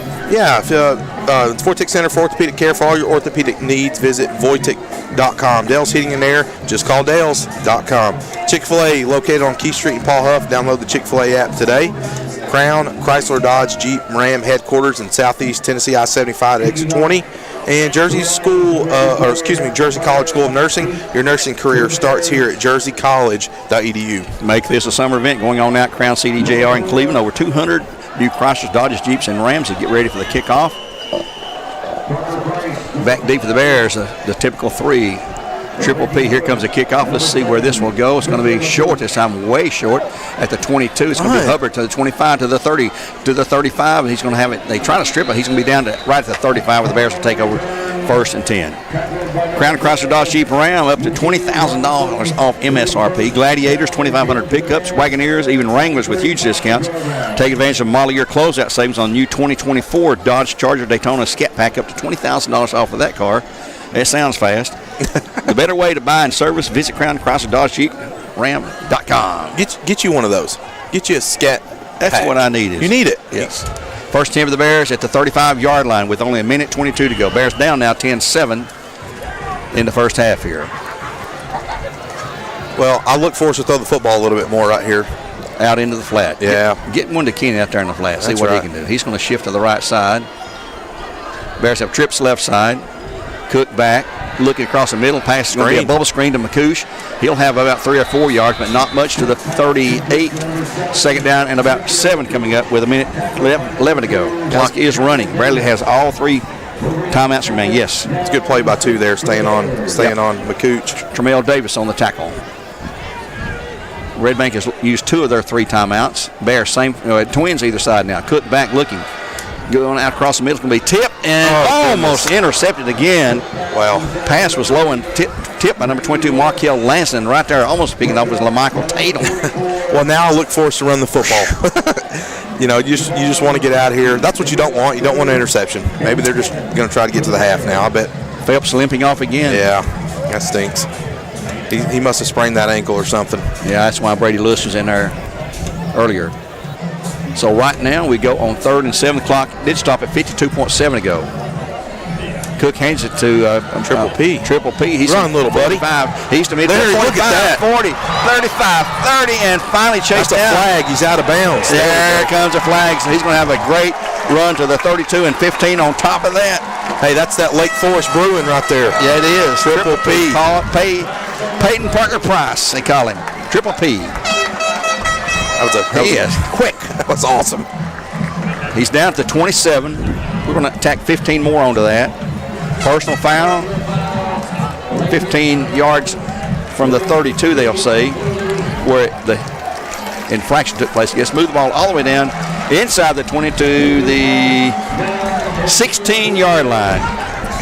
17. First team of the Bears at the 17-yard line with 44.7, and we've got 3 timeouts in our back pocket. 10-7, Lions on top of the Bears right now. Cook's talking to the referee about something, not sure what that is. He'll take the snap. He'll hand to Triple P. He'll hit the middle. He'll be downside the 15, or right at the 15. He gained 2 seconds 8, and the Bears should call time. Yeah. They're not going to call it yet. They're going to hurry up real quick like. That's right. Clock's at 31 and running. Bears set. And we got a stoppage. Did we call time or was that flag? Man. We call time. We waste about 10 or 15 seconds there. And let's take that 1 minute break from Milligan Vane on second down and 7. We return the ball at the 15. Back in 1 minute on ESPN Cleveland 101.3.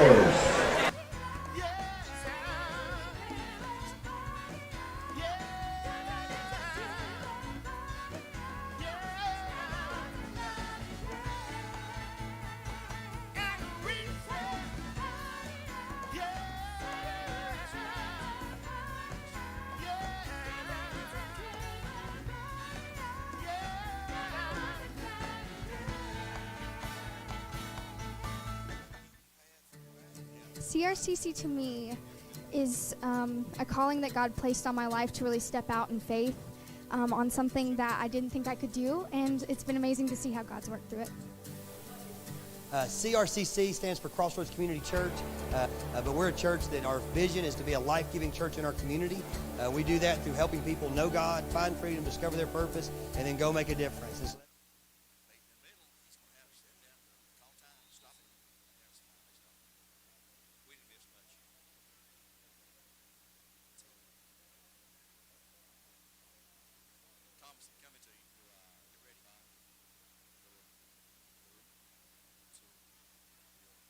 Well, the Bears just run a second down and 7 to go and pick up 3. Peyton Parker Price again down to the 12-yard line. It's going to be 3rd down and a long 4 short 5, what you'd like to call it. But the Bears will call another time. They still got one remaining. That scoreboard's wrong. We've called 2. We got 1 remaining at 20.8 seconds to go. Thomas Dwass on the sideline there with Landon Davis.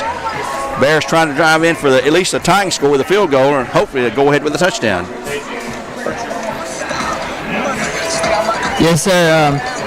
I hope we, take the lead before halftime, but field goal would be nice to tie it, What do you think they're going to do? You think they're going to run it or throw it right here, buddy? I feel like we're going to throw it and score the touchdown right here. We'll take it. We're going to find out quickly. Here come the Bears with 20.8. They still have 1 timeout remaining. Out of the shotgun, Cook with Peyton Parker Price still in the backfield. Looks like Phelps is a little bit under the weather. Pass out in the flat.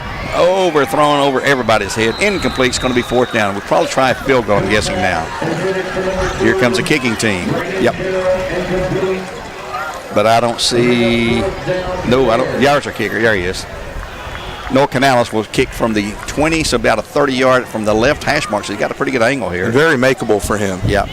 Actually, from the 19, make it a 29-yard attempt to tie the game with 15.4 seconds to go in the half. Tucker Cook holding.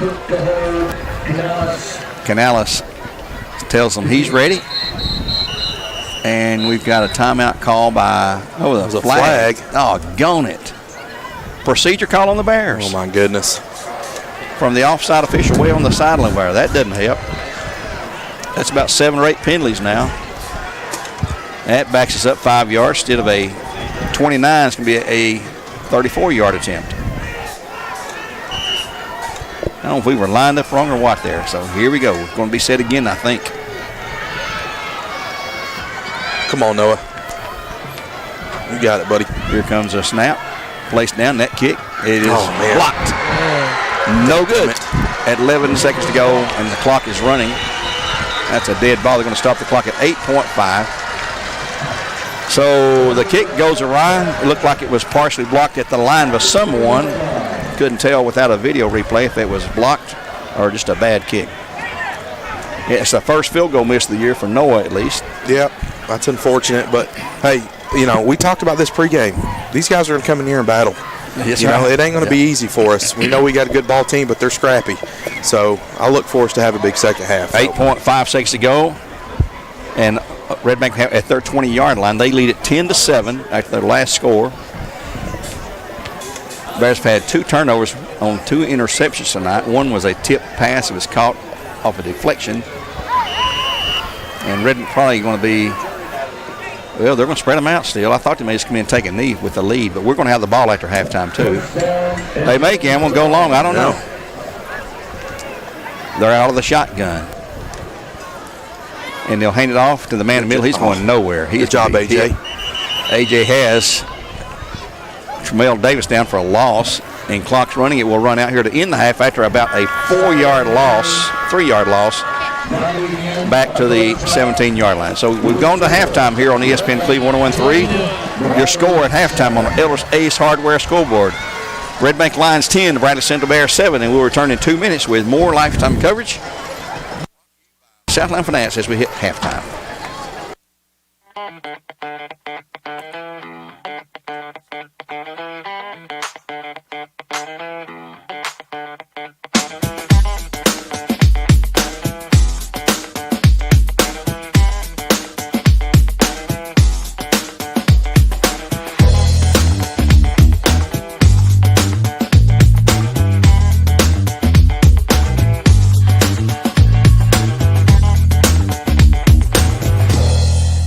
McDonald's, we're making changes every day to serve you better. It's what we're made of.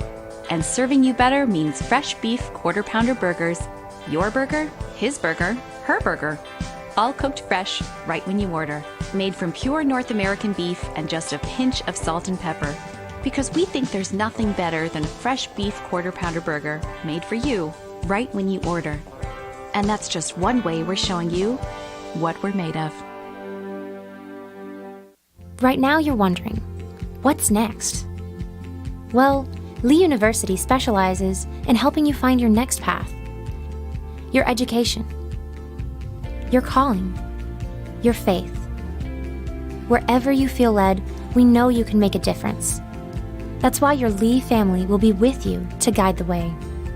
No matter what twists and turns lie ahead, you can expect something great from Lee University. At your Geico local office, we know that time flies.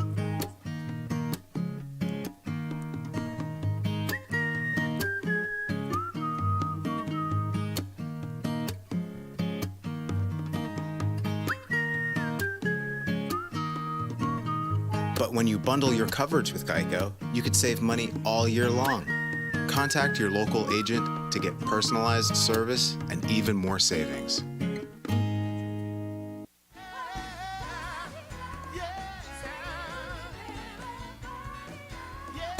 Back here at Bradley Central, we've gone to halftime. Our Southland Finance halftime show brought to you guys right there on the corner of 25th and Peerless Road. We appreciate their continued support. Mr. Brent Matthews and his crew there. Bears trail at 10-7 at halftime in a hard-fought, very physical game. Penguins have bitten the Bears at the worst time, so we'll see if they can overcome that. They will have the ball coming out at the start of the second half, and we're being joined now by Principal Patrick Spangler.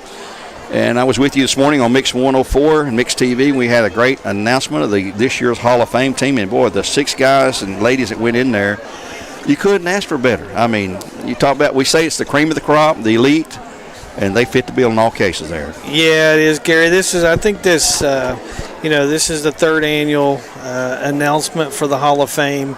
I just think the Hall of Fame is just unbelievable for the campus, just to recognize those people that have gone before us, and it's just an incredible class. You know, we were talking about it earlier this morning, how this will get our total up to 18, I think, over the course of the 3 years, and so a lot of people. You know, the 12 that went in last year and the year before in the inaugural class, special group. But, you know, this year, Mr. Louis Alford joined the Hall of Fame, Miss Brenda Lawson, Mr. Tom Johnson, also Mr./Coach Turner Jackson, and then Miss Martha Frazier, and then to round it out is Mr. Steve Gibson. And all of those had a lasting impact through school, like with Steve. Helps with Steve Sloan start the FCA way back in the early 60s, and then continue that passionate love of his faith throughout the years. Martha Frazier the same way, and this year for the first time, all 6 were living. In the past we've had some that had passed away and got recognized, but they had passed away, like Coach Smitty and Corky Whitlock, some of those folks. But this year they're all alive, and Louis Alford, like you say, a great teacher here, a coach here, a player here, a college coach. He's a county commissioner. He's done about everything. Martha Frazier, I said this morning on the radio, she's been more active and involved things here than you have at Bradley, as all the things that she's done. But it's special, and we talked about it, and we'll reiterate it on the radio tonight. The class that's going in, but also the others that are already in. It's not just a Bradley Central High School thing. I mean, this group has really made an impact on the community. You talk about Steve Gibson and his involvement with FCA, Martha Frazier, and the impacts that she's had on the kids and just coaches and just teachers, faculty, staff, and the community. You look at Coach Jackson's time here over 40-something years that he has given his heart and soul to Bradley Central High School, and as a coach, as an athletic director, and I can promise you, if anybody questions what he does, they need to show up about lunchtime on a Friday as he prepares for this evening event. He does such a great job, and Mr. Tom Johnson with the Truesdale Group, and also the Senior Living. So just Brenda Lawson, you look at the impact that she's had with the Empty Stocking Fund, and then Mr. Louis Alford, who really is just county commissioner, still influencing things within this community and for the positive. And so what an unbelievable group that we're going to be able to recognize. We recognized them today on social media and just with the announcement this morning, but in December we will be able to recognize them at the Hall of Fame ceremony that we'll have. It'll be an event that the community is welcome to come and see this. That will be on December 11th. And then we will recognize this group in the Bradley Cleveland basketball game on December 12th. And it's great, like last year. Unfortunately, we lost Earl Rowan, but he went in last year, and he was thrilled to death that night. And obviously, Earl likes to talk, so we asked her about. Well, it is, but it was a special night, and we just let him talk because he had some heartfelt feelings to express. In Earl fashion. Yes, in Earl fashion. He had some medical things going on, and he still probably spoke longer than any of the other candidates there dealing with what he was dealing with. So Coach Rowan, special man, part of the Hall of Fame. We talked about it this morning on the radio, but it's really one of those things that we miss him. We miss him on Friday nights. We miss him walking the hallways. And then we also miss him when he served on this committee as the vice chair for this committee in a non-voting situation. But his spirit lives on. It always will. I mean, he's as big of. And he didn't even go to school here. He came from Nashville, Georgia. Came to Lee College, as it was known then, was a student, and got on the air with Corky in that college year, and he was on the air for 60 years in some way, shape, or form. And that voice of him and his fist pumping will be remembered forever by anyone who knew him. And most certainly, and I think that's also an example of those people that get to Bradley High School, and Bradley Central High School embraces them, and they spend the rest of their life here. Yes. And so, that happened with Coach Turner Jackson when he made, the stars align.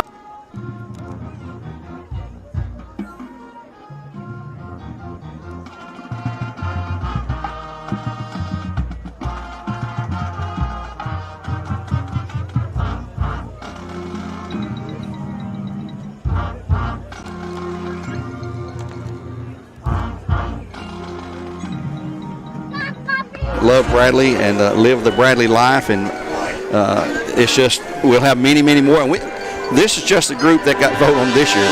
There's an outstanding group that's coming up that's still in the mix that will be in there at some point or another. I mean, there's a whole bunch of those, and we'll never run out of candidates to put in there in the Hall of Fame. No, over 110 years.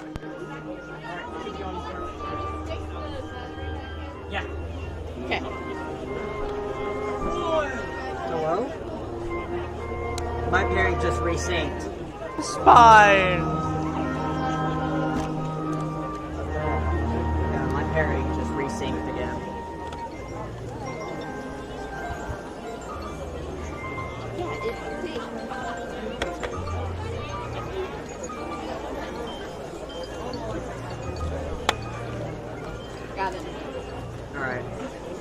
Oh, pairing failed.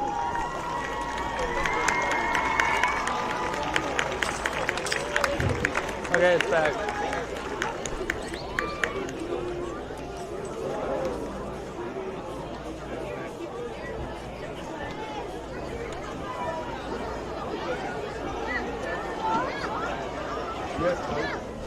Cutting out. 11-13.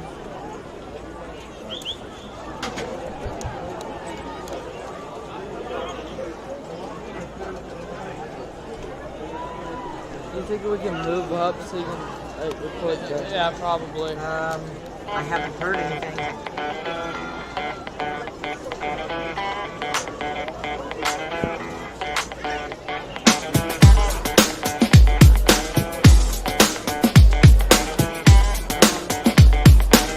Hey, Gavin. You didn't hear me.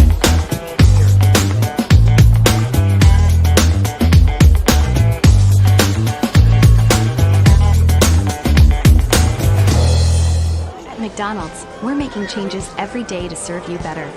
It's what we're made of. And serving you better means fresh beef quarter pounder burgers. Your burger, his burger, her burger. All cooked fresh, right when you order.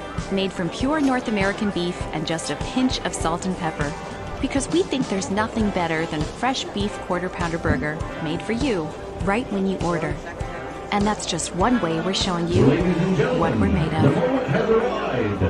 Please welcome to the field the powerhouse of pride and tradition, the Bradley High School marching band. Under direction of Nolan Palace and Ashley Gardner, they take the field to unveil their 2025 production, inspired by the legends of Greek mythology, where life itself is woven by three immortals. Tonight, step into the world of creation, destiny, and finality. This is the Fates. Is your parent on? Tell them I am, like, my headset's dying.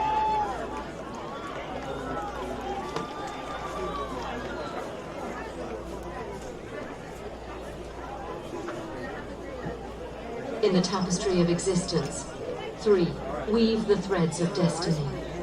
They spin, they measure, they cut. Hello? Yes? The unseen hands guiding life itself. Together, they are the Fates.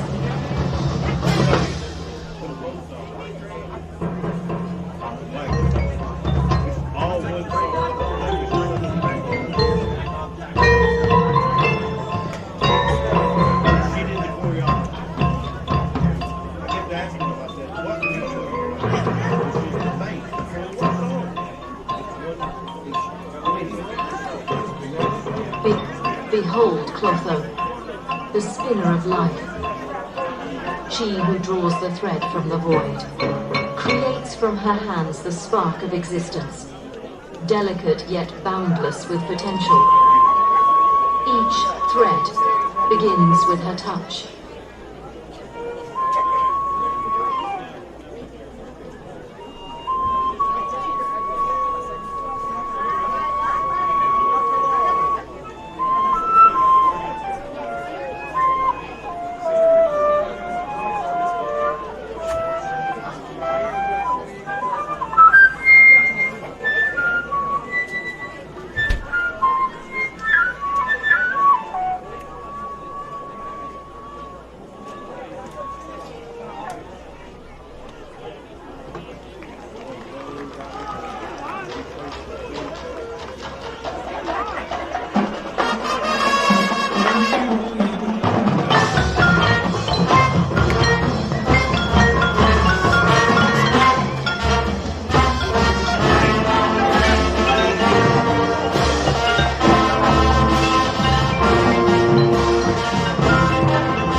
The measurer of life. He holds the threads of existence within his grasp. Each thread, each life, carefully stretched and measured.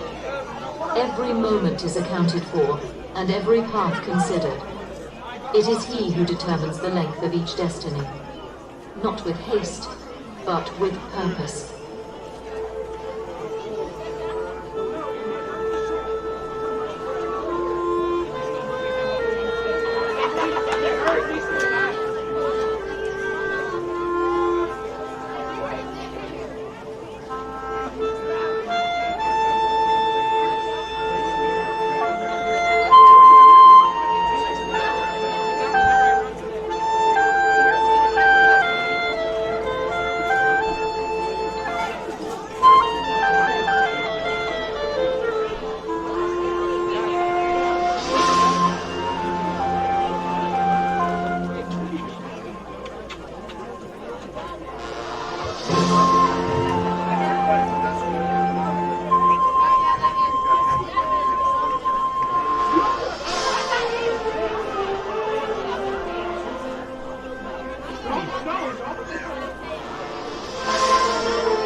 With a single motion, he severs the thread, bringing life's journey to its end.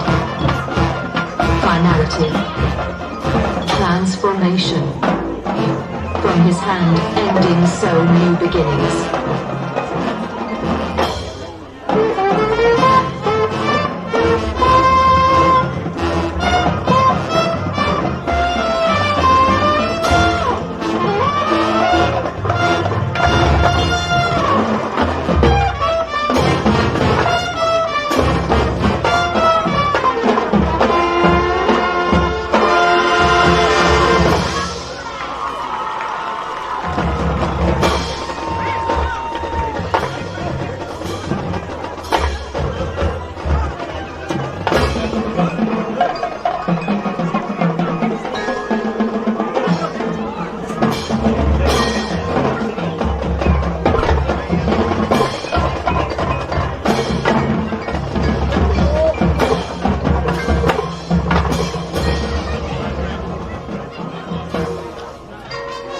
Together, they are the Fates.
Ladies and gentlemen, your Bradley Central High School Marching Band. Right now you're wondering, what's next? Well, Lee University specializes in helping you find your next path. Your education, your calling, your faith. Wherever you feel led, we know you can make a difference. That's why your Lee family will be with you to guide the way. No matter what twists and turns lie ahead, you can expect something great from Lee University. CRCC to me is a calling that God placed on my life to really step out in faith on something that I didn't think I could do. And McMinn County 21, Saudi Daisy 7 CRCC stands for at the Crossroads half. Community Church, but we're a church that our vision is to be a life-giving church in our community. We do that through helping. Following our game on Mix 104.1, which is Cleveland at Oak Ridge, it will be the Hardy's Friday Night Blitz with Jim and Andy and Ryan, I guess, would be tonight, bringing you all the scores of interest. And let's go to Joe Ken right now for a look at the first half unofficial stats, but Joe's pretty good. All right, Red Bank carried the ball 15 times for 102 yards, completed 5 of 10 passes for 47. They punted the ball twice for a 35.5-yard average. They had 3 penalties for 35 yards, and they had 7 first downs. The Bears carried the ball 18 times for 110 yards, completed by 14 passes with 2 interceptions for 77 yards. They had a fumble but got it back, and they had 6 penalties for 40 yards and 11 first downs. Kenyon Phelps has 12 carries for 93 yards, and Braden Carroll has 4 catches for 38 yards, plus he had the touchdown run. And Kenyon left or come out of the game hobbling pretty good on his ankle, so we'll look and see if he's going to be back out there in the second half of play. Brady Lewis went in there, and Peyton Parker Price went in there also to run the ball after Kenny. I see Kenny coming here now. He's still limping pretty bad. I don't know if we're going to see him again tonight. He's got his helmet with him, so he's not out of the game yet, but I don't know. It's going to be tough. The Bears will have the ball coming out. They're trailing 10-7 right now. And Joe mentioned, Joe, did you get any other scores? Give us the scores, too, you have on Cleveland, Walker Valley. Anybody else you got there? The scores. Cleveland, Walker Valley scores. Go Cleveland, ahead. Okay. Oak Ridge was up on Cleveland 28-0 at the half. Walker Valley's up 24-0 at the half on Oodawall. McMinn County was up 21-7 on Saudi Daisy at the half. And that's a big region game for them, too, like Oodawall and Walker Valley. Yeah, those are that's region. So there's a look at our Ellis Ace Hardware score. We'll get you some more scores when the game is over here on our postgame. So go ahead. You got some more? Hardin Valley's up 10-0 on Bearden at the half. Wow. Yeah. Say that again. Maryville's up 35-10 at the half on Farragut. Bex County's beating Polk County 24-0 at the half. That's some big scores tonight. Some overmatched scores tonight, really, in a lot of those games there. So I guess most of those would be expected, but Cleveland right now 0-4. They dropped that to going to be 0-5. We were talking, have they ever been 0-5? Well, I guess we'll find out. Coach Brown's trying to get them. Huh? Yeah, then they get Tyner next week. And so then they come here. Yeah, then they come here. So, they'll be looking for something. Let's take another 1-minute break. We'll come back as we wrap up South Finance Halftime Show with a kickoff from the Lions to the Bears in 1 minute. Red Bank up 10-7 on ESPN Cleveland 101.3.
I'd like to thank Papa John's for providing pizza.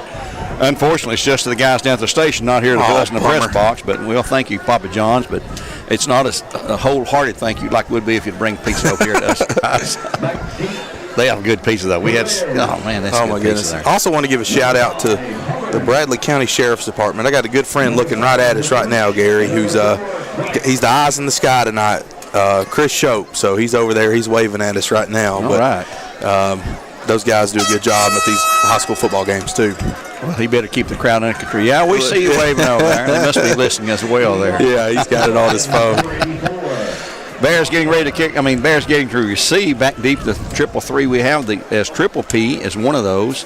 Peyton Parker Price along with Reggie Hubbard and Spencer McCouche for the Bears. Kicking off is going to be number 84 again. And that is Kleiner. Mark Kleiner for the Lions. They lead it right now at 10-7, but we're going to see if we can change that. Bears penalties hurt us. 2 turnovers, and one of them especially on the deflected pass set it up. And here comes the kick. It's not going to be very long. Again, it's going to be short, taken by Hubbard at the 22 to the 25, going to his left, going to the 25 to the 30 to the 35, and to the 38 or so when he's brought down for first and 10 for the Bears at that point. Good return. We've got some good return, guys. I'll be honest with you, Gary. I'm surprised that these people even kick to us. I'm serious. I mean, these guys are electric back here. They can flat. He's frustrated on the sidelines too. Look at him. He knows he could have had one there. Well, I'm glad he feels that way. That's a good. You want that fighting spirit. Here come the Bears' first 10, and in the backfield would be Peyton Parker Price with Kenyon Phelps on the sideline, and they're looking at him still. I'm looking down here. He is being attended to by the trainer. Looked like it was a ankle. Bears overload left, Twins this side, no one right. They'll hand to Peyton Parker Price. He tries to skip past. He's going to hit, and he'll be hit and brought down after no gain base. It's going to be second down and 10 to go. Brought down by number 22. That will be Markel Langston. Let's go to Thomas Dwash. You on the sideline, Thomas? Yes, sir. All right, we got to do something here. We got to get a drive, get this game tied up, or take the lead, actually. We will. I feel like we will take the lead here. All right, it's Thomas Dwass and Landon Davis down on the sideline there, bringing you the coverage. This is live on Bear Network, BCHS.TV, and here on ESPN Cleveland 101.3. Oh, pass intent from Braden Carroll. Incomplete. It's going to be third down, and number 2, Tremel Davis. Shot. I'll be honest with you, Gary. If that pass was on target like it should have been, that would have been intercepted. He would have took that for 7. Maybe that's why Tucker kind of threw it wide to his left there. Third and 10. That'll stop the clock at 11:02 to go in the third. 10-7 our score. The Lions on top. Cleveland getting beat bad. Walker Valley winning big. Walker Valley at Ooltewah. Cleveland at Oak Ridge. Bears are set. They've got a different formation here. Cook back looking. He's going to throw it out there deep long to McCool. Good catch. Caught it. Oh, my goodness. Oh, and right on the sideline. Holy cow. He caught it. What a catch by Spencer McCouche at the 43-yard line. How about that catch? You can't teach that stuff. No. I mean, that kid, that's just an athletic play by that kid. He's such a great route runner, too. And, the way that he just torqued his body, that was unbelievable by Spencer. Good Kept catch. those toes in bounds. Absolutely. First 10 for the Bears now. Hand off to Peyton Parker into the middle. He'll go 5. He's going to have 10. Oh, my. Nice run. Maybe another first. And a flag at the very end. That may be on them because there was no one there but a Bear carrier and a defender. Face mask is the call. Another penalty on the Lions, so mark that off after the play. So that'll be a 15-yarder, I believe. Well, to me, it seems like which team is going to have less penalties in the second half is going to win this football game. Move it down to the 28-yard line. First and 10 for the Bears in Cleveland forward at 10:49 in the third. Bears quickly to the line. And now a whistle sounding. Well, I thought it was. Price again in the middle. He's got some speed, and he's a tough little runner there. Absolutely. He will not go down across 20 yards, down to the 22-yard line. He's fighting and churning through there. He don't have the size of Kenyon Phillips. And looks like he's a line down. So they're going to mark him down back. He's got to the 25. Yep. Second and 7 coming up. Looks like they brought off Triple P. They put Jeremiah Brownlow down there in the slot. Okay, let's see what Jeremiah can. He might be going to him. Brownlow and McCouche will take the handoff this time from the backfield. He'll gain down across the 25, down near the 21 or so. It's going to be third down. And quickly, they're getting 4 new players in. This is my favorite. Red Bank. Let's do it, Gary. We're going heavy. And they bring in their heavy guys. You see that. They seen what was going to do. They bring in their heavy guys. Third down and 4 to go. Carroll at the Wildcat position at quarterback. Oh, they got Lewis over here and uncovered. He's wide open. Oh, my goodness. They didn't see him. And they got a flag call on the Bears. That's going to be on the Bears right there. Before he come on late. Illegal stuff. Yep. Come in late. We tried that play up at Farragut on 4th down, and pass was complete to McCouche, but it was out of bounds. So that makes it now 3rd down and 9. Clock at 9:38 in the 3rd. That changes the look a little bit. Brady Lewis will stay wide out on the left side. We still run the heavy. Yep, we still run the heavy with Carroll at tailback, or at the Wildcat position. Here's a snap. He will take it. He will go to the left. He's to the 25, on to the 23, looks like. It's going to be 4th down. Let's say we go for it here. Oh, I bet we will. Yeah. That 5-yard penalty cost us a first down there. Yeah. We would have had the first, because now it's going to be 4th down and less than 5 to go. Right at 4.5 or so. Quickly lining up. Out of that Wildcat again. The snap over his head. He brings it down, and he will get the first down, I believe. Boy, it's going to be close. I think he's short. No, he's going to be short. Yep. Back to 21. The bobble cost us. He did not make it. It's going to be 4th down. It'll go over. 1st and 10 for the Lions at their 21. And they'll hang on to that 10-7 lead. That 5-yard penalty cost us. Otherwise, we have the first, and the drive continues. Clock at 8:58 now. The Lions have been cleaned that 3-point lead since the second quarter. They scored first, made 3-0. The Bears come back, made 7-3 on a nice drive. Then a turnover cost the Bears a touchdown in the second quarter. Gave them the lead back at 10-7. Let's see how they're going to line up here. Lansing in the backfield with Jones at quarterback. Jones will hand to Lansing, hits the middle. There we go, AJ. AJ and McIntosh, nothing. Actually lost yardage. A yard loss, 2nd and 11 come up on the tackle for a loss that time. The kid's a player. Yeah, he sure Unbelievable. is. AJ Westfield, who is committed to Lane. Unofficially, right? Unofficially. He hasn't officially not signed. Okay. Yeah, he's committed. Come on, SEC schools, get after this kid. They can flip him until it's in writing. 2nd down, 11 to go. Twins left side again for the Lions. Looking at the sideline, maybe changing plays. Cook back, looking to pass. Throws it out over the head of everyone, just about incomplete. Oh, my gosh, you cannot throw that. Interference on the Bears. It's going to give them a first down. Excuse me. Well, you got to know to get your head around if you're a corner. And I can't really see from up here, but I'm assuming he didn't because I thought it was great coverage. But if he didn't get his head turned around, then they're going to throw that every time. They'll mark this from the line of scrimmage, which was the 15-yard mark off, and automatic first down out to the 34, where it will be placed down right at the 35, actually. And that another costly penalty for the Bears. Penalties. There's 2 this half. Unbelievable. I don't know about we got to play clean football. Yeah, I mean, some of the calls I don't agree with, but we got to play clean football. Yep. 1st and 10, the Lions at their 35. They run the clock at 8:08 when the ball is snapped. Different formation. They got a halfback rather than a tailback now. And they'll hand to the halfback, and he's hitting the backfield. AJ there first, and then he's pulled down by McIntosh and Stokes, it looks like. And they'll lose yards again. Going to be 2nd down, 11 to go. Ball back at the 34 now. They can't run the football on us. A lot of teams have struggled doing that throughout the season. Yeah. Can we get through this game without penalties like that? Yeah. And that's what's going to be big. Allowing teams to sustain drives, it'll kill us. Anthony Perez also on that tackle there, one of the first to hit him. 2nd and 11 to go. Jones with a snap, looking, pass out in the flat.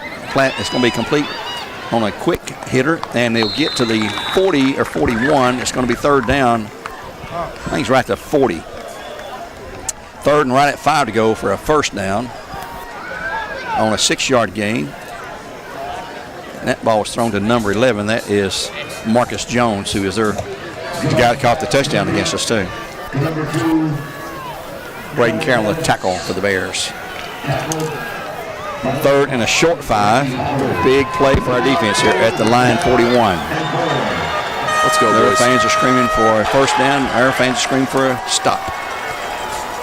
Jones back to pass, throws it. It's going to be incomplete. It's going to be fourth down. And no flags. No flags. Good coverage. The pass was down at his ankles, too. He wasn't going to catch it, I don't believe, anyway, but good tight coverage for the Bears. And we'll get another punt as Reggie Hubbard retreats. Let's see if we can get a return here. He's back to 30. And it'll be Caden Lovelace again to punt, I think, for the third time tonight for the Lions. Clock's at 6:43. Stop with the incompletion. They lead 10-7. Reggie. And I'll put $100. Hubbard back at his 30. Low snap. Kick is away. Another high floater. Hubbard's going to take it live at the 32. Steps up, and boy, he is pounded. He caught it. That's Red Bank's ball. Oh, okay, never mind. I thought they called a fumble. I saw him throw his beanbag down. Sorry about that. Yes, he did. So it'll be first 10 for the Bears there at their 22. Let's go. Thomas, you available there, bud? Yes, sir, I'm here. Okay, what are we thinking now? We're down by 3. We've had one chance. Couldn't score. Bears coming out again second time. Yes, sir. We're going to make a play this drive to get down the field, score, and take the lead. You heard it right there, folks. There we go. Thomas Dwas says we're going to score this time. 6:33 to go. The Bears will line up with trips, singles to the right, Twins left side. Peyton Parker Price stays in at running back. He will take the handoff. He will hit the middle line, gain 5 yards, maybe across the 25 to the 26 or maybe 27. You know, he and Kenyon are similar, in my opinion. You know, he might be a little smaller than Kenyon is, younger, but the way they run the football is very similar. They list Peyton at 5'9", 175. He gains 5, second and 5. And Red Bank jumps into the zone. There's a 5-yard mark. We'll take it. It's going to be second and very short if it's not a first. I don't think it's a first. I think it's going to be second and very short. Red Bank defensive line talking to each other in there saying, you know, watch the ball. That's right. It don't matter what level it is it, Gary? It's a first and 10 here. There we go. First and 10 for the Bears and Cleveland Ford at the 32. We'll take that one. That's a first for the Bears by penalty tonight. Cook takes it to Peyton. He'll go to the left side. He's 35. He's to the 40, and he's going to be hit hard and driven out of bounds at the 40-yard line. We're a first and 10 for the Bears again after a 12-yard game by the little guy, Peyton Parker Price, a junior. And he's getting a chance to play with Kenyon on the sidelines tonight, the second half at least. I was trying to see if I could see him anywhere down there. There he is. Yeah, he's limping pretty badly right now. We're going to need him to get healed up before next Friday. That's right. Bears overload left. Here's Price again in the middle. He's to the 45. There we go. He's up the midfield. He's got another 6-7 yards at least. The little guy is doing it. Yeah, kid's running hard. That's good to see, man. Yeah. I like seeing that. Down to the 49-yard line now in Lion territory. Second down and 3 to go for the Bears at 5:35 here in the third. 10-7 Lions. Just about every play being signaled in from the sideline, it looks like now. Price stays in there in the backfield with Cook at quarterback. McCoosh out wide right here with Braden Carroll. To the left, I should say. And they'll hand it to Price at the middle. He's across midfield, but well, he spins free, and there's a flag. Maybe another face mask. I thought I saw a face mask. They had 8 guys in the box, and that kid just popped for 5 yards. That's awesome. Here comes the call. It is face mask. Another penalty on Red Bank. A major penalty here again. Yeah, he got into the pile. He had about a 3-yard gain. It's going to be third and very short, but now it's going to be a first and 10 after they mark it off the penalty. And they'll move it down to the 42 in line territory. We got Tucker down here at wide receiver, our quarterback, so it might be something a little crazy here. So is it Carroll at quarterback? He can throw the, yeah, he's a quarterback. He can throw it. He's hit he's 1 for 1 with a touchdown. They keep talking to the official about, they're waiting to start the clock. I see what he's waiting on now. He will take, keeping himself. He'll hit the middle. He's the 40 and will gain 2 or 3 down across the 40 to maybe the 39. Let's give him 3 yards, 2nd and 7 for Braden Carroll out of that Wildcat. Cleveland was losing big at Oak Ridge. Walkabout was winning big at Ooltewah on our sister stations, and also Mixed TV down at Ooltewah tonight. Yeah, Tucker Cook at wide receiver over here. McCoosh inside of him. It's like Brady Lewis on the far side, wide right. Carroll takes a snap. He'll hand it off to his running back, and he will shake free from 1 or 2 and breaks free down to the 35 to the 30 and on about the 28. And that's going to be number 20. That's Wiley Suskowitz. All right, good for him. Good for our linebacker getting the ball right there. Sometimes you need that. You just need a little. I mean, of course, we've been running hard, but good for Wiley, man. Yeah, he plays like shoulder pads, like his hair is on fire. That's right. The California kid, I call him. First team for the Bears, Cleveland forward. Now at the line 29. Here's Carroll on the keeper himself. He'll hit the 25. He's down the 20-yard line. He's across to the 17, 18 maybe. 1st and 10 for the Bears, and Cleveland forward again. As Carroll will take from the 28 down to the 17, 1st and 10 Bears. Now AJ's coming in for Wiley. Yeah, Red Bank's going to have to call a timeout right here. I think we threw something at them they hadn't seen on film. They are exhausted. And let's take one also from Milligan Bain here at 4:01 to go in the third. 10-7 Red Bank up, but the Bears are driving with 1st and 10 at the Red Bank 18-yard line. We'll be back in 30 seconds with more live coverage.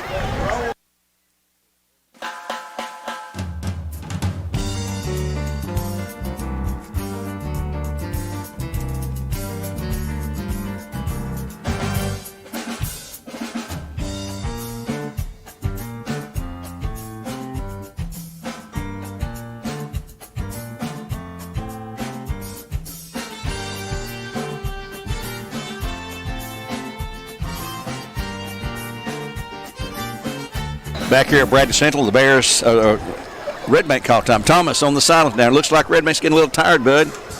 Yes, sir. They're starting their pace is starting to slow down. Bradley's starting to pick up their pace and starting to get into their second half rhythm. There we go. Let's see if the Bears can carry it on in. Here is the Bears have thrown a lot of different things at them tonight here. Right now, Carroll's at the Wildcat. Wally Suskowitz, a running back. Carroll takes a high snap, and he will advance it down about the 17 a yard, but the high snap once again cost him. Mess up time, just a small thing like that will mess up the time. Absolutely. Second down 9 after a 1-yard gain to the 17 for the Bears. They need a touchdown here, not a field goal. They need a touchdown. Clock rolling at 3:37 to go here in the third. 10-7 the Lions on top right now. It's been a dogfight. Carroll keeps himself. He'll call it down across the 15, pushing down to about the 11 or so. Nice gain of about 6. It'll be 3rd and short. And let's see where they're going to place down. 3rd down. They're at the 12 and 4. 3rd and 4 at the 12. And they're certainly close enough right now to kick it if they don't get another penalty. But let's get the touchdown here. Carroll with Suskowitz. It'll be Carroll. And with Suskowitz blocking, he will not get the first. He's going to be hit about the 10. And they're going to shove him back. But I think we can give him down inside the 11, near the 10. It's going to be 4th down and about 2.5 to go. And it's a long 2 as well. Bears will not call time. And right here, we need the heavy guys in there right now. But they're not coming in.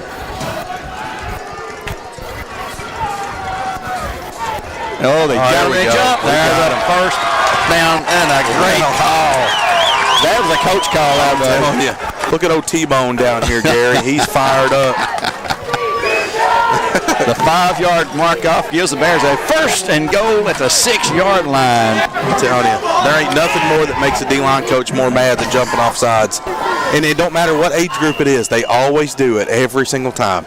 Braden sort of changed the snap count. He gave that one clap and expected him to snap it. But he didn't. And they were coming. 1st and goal for the Bears now at the 6.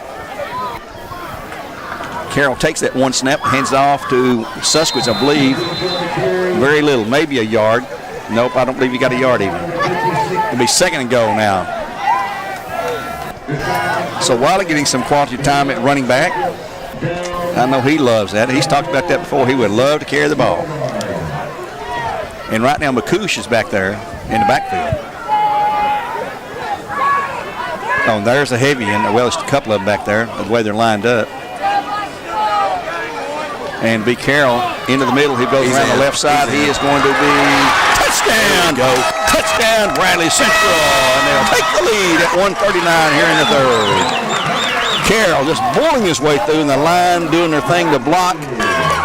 And it's a 13-10 lead now for the Bears with an all-important extra point coming up. I like it. Put the big guys in. Let them block a little bit. Just run right behind them. That was a good series there for the Bears offense. Reestablishing in the running game. I don't remember where the drive started. Do you recall? I believe it was around here, the 40 to 30-ish, somewhere around in there.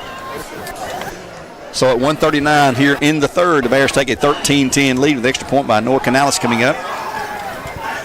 He's been perfect on extra points this year. Here's a snap, placed down, and that kick is right down the middle. Timeout on the field. A 30-second timeout here on ESPN Cleveland, where our games are supplied to you by Wholesale Supply Group. 14-10, the Bears with a kickoff. We return in 30 seconds. At McDonald's, we're making changes every day to serve you better. It's what we're made of. And serving you better means fresh beef quarter-pounder burgers. Your burger, his burger, her burger. All cooked fresh, right when you order. Made from pure North American beef and just a pinch of salt and pepper. Because we think there's nothing better than a fresh beef quarter-pounder burger made for you, right when you order. And that's just one way we're showing you what we're made of. Right now, back here at Bradley Central, the Bears now have the lead again. They led 7-3. They trailed 10-3. Actually trailed 3-0. They took the lead 7-3, trailed 10-7. Right now they're at 14-10. A great drive there, RC. Yeah, that was great. Did a great job reestablishing the run game. We're a power football team, and they reestablished that right there on that drive. And let's continue and play good defense here. Canales to kick off for the Bears. Back deep will be number 7.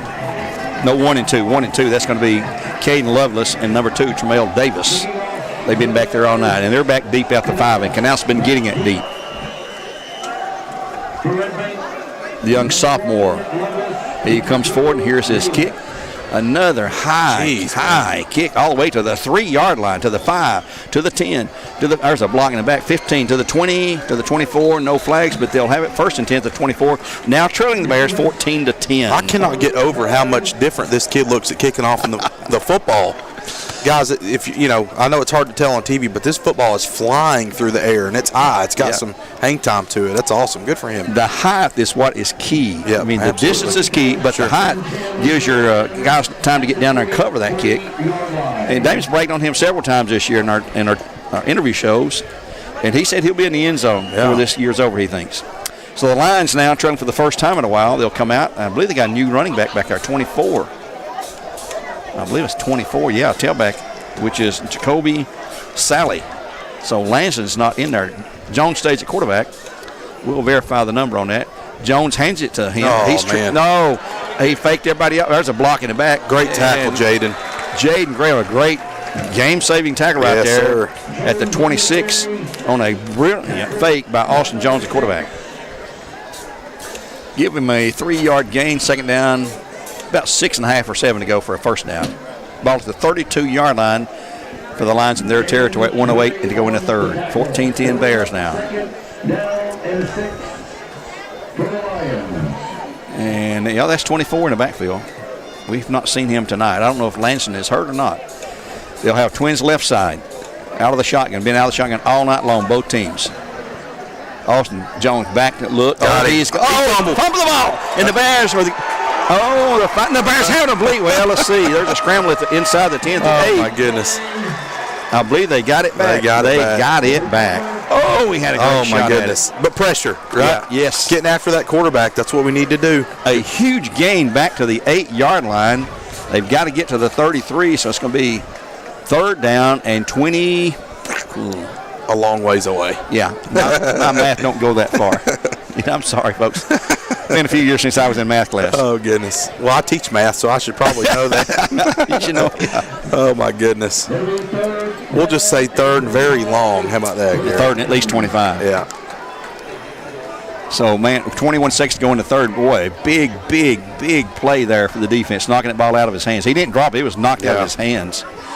Jones back, looking left, throwing out in the flat's going to be complete. There's a block in the back, and the receiver's going to make a few yards. And there's the ball out again. They're going to say he's down, though. It's going to be 4th and long with 3 seconds. It's going to run out the clock. That will end the third quarter play. As the horn sounds, we'll go to the fourth period. The Bears up 14-10, and a 4th down and about 20 coming up for a Lion first down. So let's take a 1-minute break and be back in 60 seconds on ESPN Cleveland 101.3, where our games are supplied to you by Wholesale Supply Group.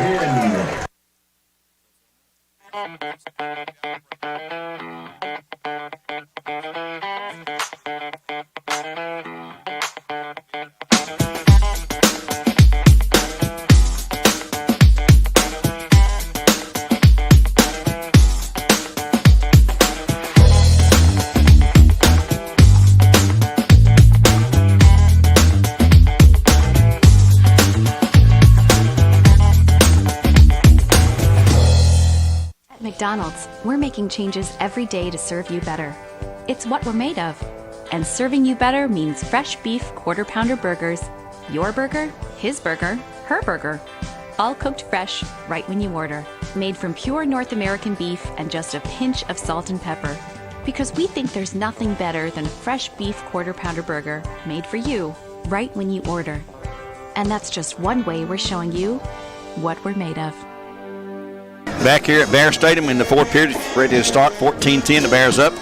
And right now, the Lions are faced with a 4th and 17 at their 14-yard line. Is that where they're at?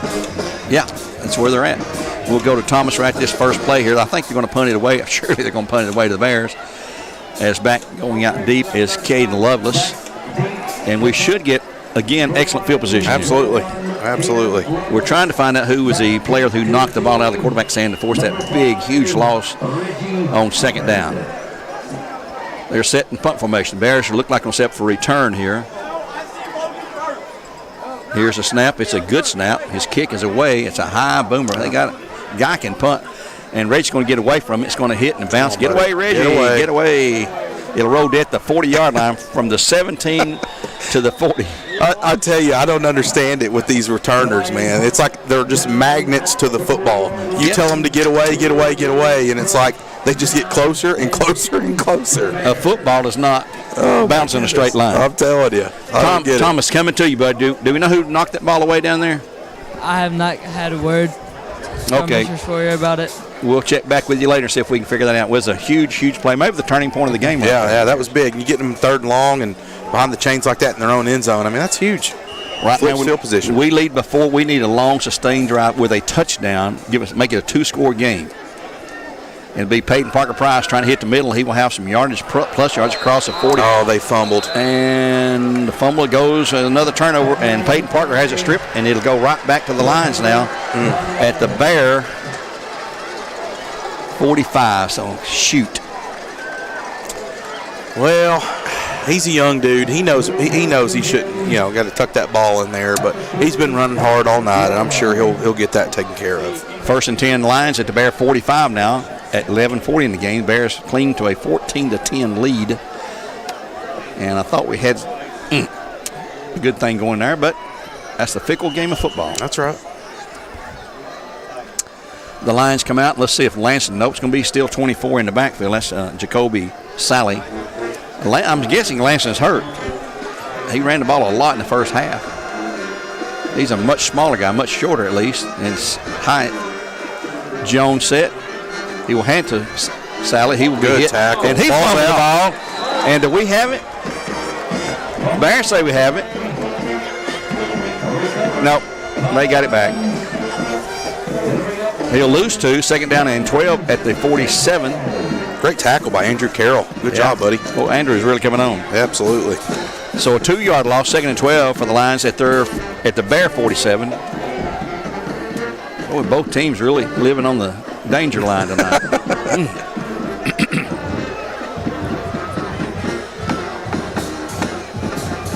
Twins right side for Jones. Play clock's at 10. Now they are changing. He steps up to his line, tells him something. Man in motion right to left.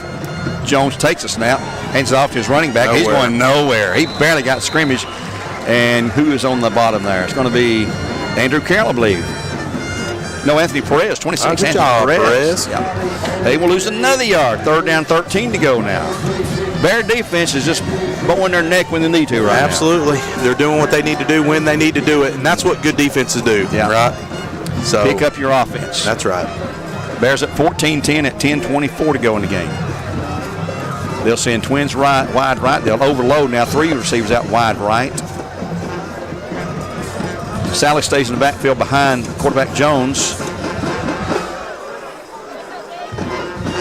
Jones back looking to the right. He's going to roll out. He's in trouble. He's going to throw it down the field complete. And they're going to have a first down, if not a touchdown. And he is down to the 3-yard line. No flags on the play, I don't think. Is there a flag? Well, it looks like they're holding. Oh, my goodness. Whoa. Well, seriously, and that's because of the defensive line. They're putting extreme pressure on this guy. And all season long, Gary, I mean, we these busted plays, these teams have been scoring on us by these busted plays like this. Yeah. You know, the quarterback's getting slippery and moving around, but that good job D-line getting after that guy and getting a holding penalty. Instead of having a 1st and goal on the 3-yard line, now it's going to be 3rd down and 23 or so, all the way back at their 42. You talk about a reversal of fortune there. Absolutely. But in reality, that was just a good job by our D-line of, you know, if they weren't getting that much pressure, they probably would have been called for holding. Good point there. Great point. So here they go, overloading to the left side now. 3rd down and about 23 to go from their 42, rather than 1st and goal at our 3. Jones looking left, those out in the flat, going to be complete. Oh, wow. And the Bears have it. Goodness. Hey, you know what? Yes, they have it. That is Jeremiah Brownlow just absolutely demolished that kid. And good things happen to good people, right, Gary? Absolutely. And that is a good kid and a good football player, and good for him for making a statement right there. That is awesome. You could see that coming. He was opening the flat, and Jeremiah at full speed just separated him from tomorrow. 1st and 10 for the Bears now at the 43-yard line in their territory. He's hurt now. I think his adrenaline's wearing off. He's got to get back in on. Yeah, he's taking a break. He was about to go in on offense. Yeah, he's hobbling off there a little bit. He can live on adrenaline tonight. What a play that was. You talk about instead of 1st and go to the 3. Yeah. Holding penalty, kill him. Then we take the ball next play. That's right. 1st 10 Bears. Cook, high snap, takes it himself. No, that's Carroll. He'll push it down to the 40 and across. He'll gain about 5 yards on the play. Down to the 39. Yeah, that fires me up. I'm sorry. Holding on the Bears. Oh, lovely. Holding on the Bears. So here we go with the penalties again, folks. Joe, how many we got tonight? You got to count on the number of penalties? Oh, we'll wake you up later, Joe. You can tell us.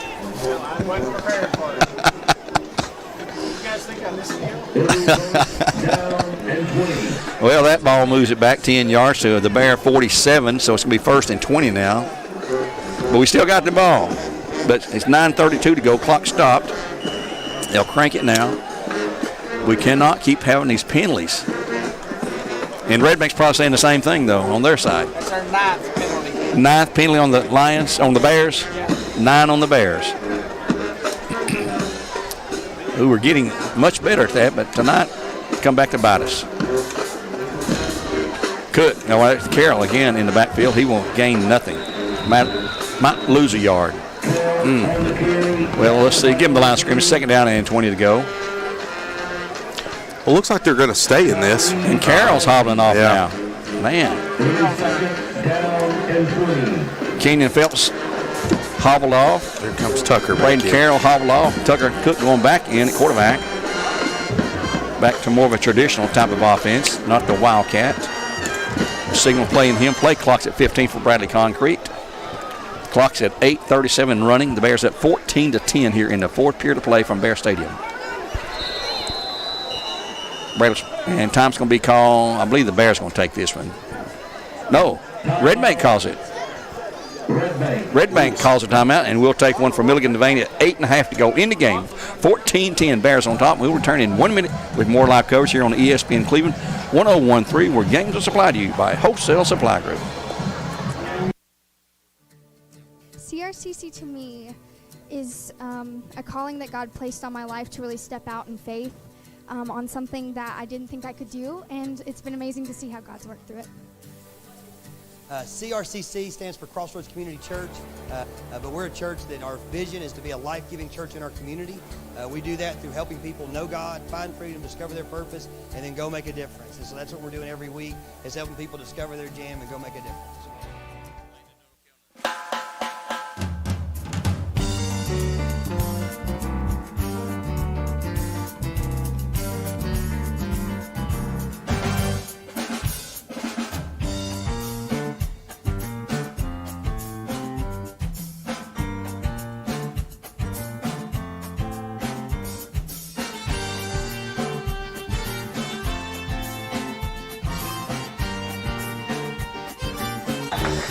Time back in after the Red Bank timeout. A pass complete from Cook to Braden Carroll. Back out across midfield. It's going to be third down, about 15 to go for a first down for the Bears. No, yes, it is third. Yeah, third down. Carroll caught it in a crouch and just went down right where he caught it at the line, 48-yard line. 14-10. Bears up by 4. And Thomas, how was that hit Brownlow laid on? That was a very loud hit, happened right in front of me, and you could see just the excitement on his face after he made that contact hit for a fumble and a turnover. Cook across the middle, pass complete downfield. Number 23, Javon James. His first catch tonight, and a first and 10 for the Bears down to the 27-yard line from the 48, so a 21-yard pickup on a long bullet. That was a bullet by Tucker right there. Yeah. That was awesome. Good throw, buddy. He's got an arm. His brother Tyler, number 1 pitcher for the Bears. He's going to play at Walter State. Unbelievable. He's got a cannon for an arm as well. Tucker, a sophomore. He'll hand it off to McCouche, who's in the backfield. He'll fall forward for a yard, spins free down to maybe 2 yards to the 25, where it'll be a second down and 8.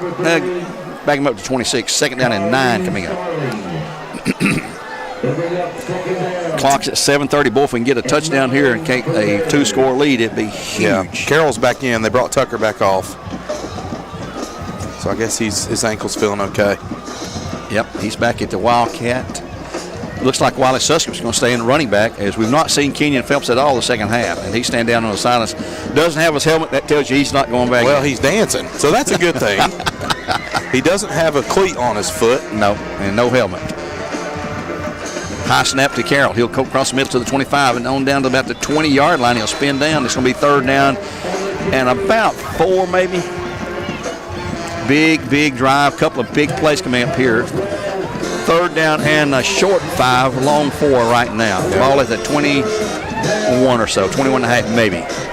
Wonder if this is 4-down territory for the Bears. I know you might want to get a field goal and get 3, but you also want to put this game away too. You really do. This is a big, huge play here on third down right here.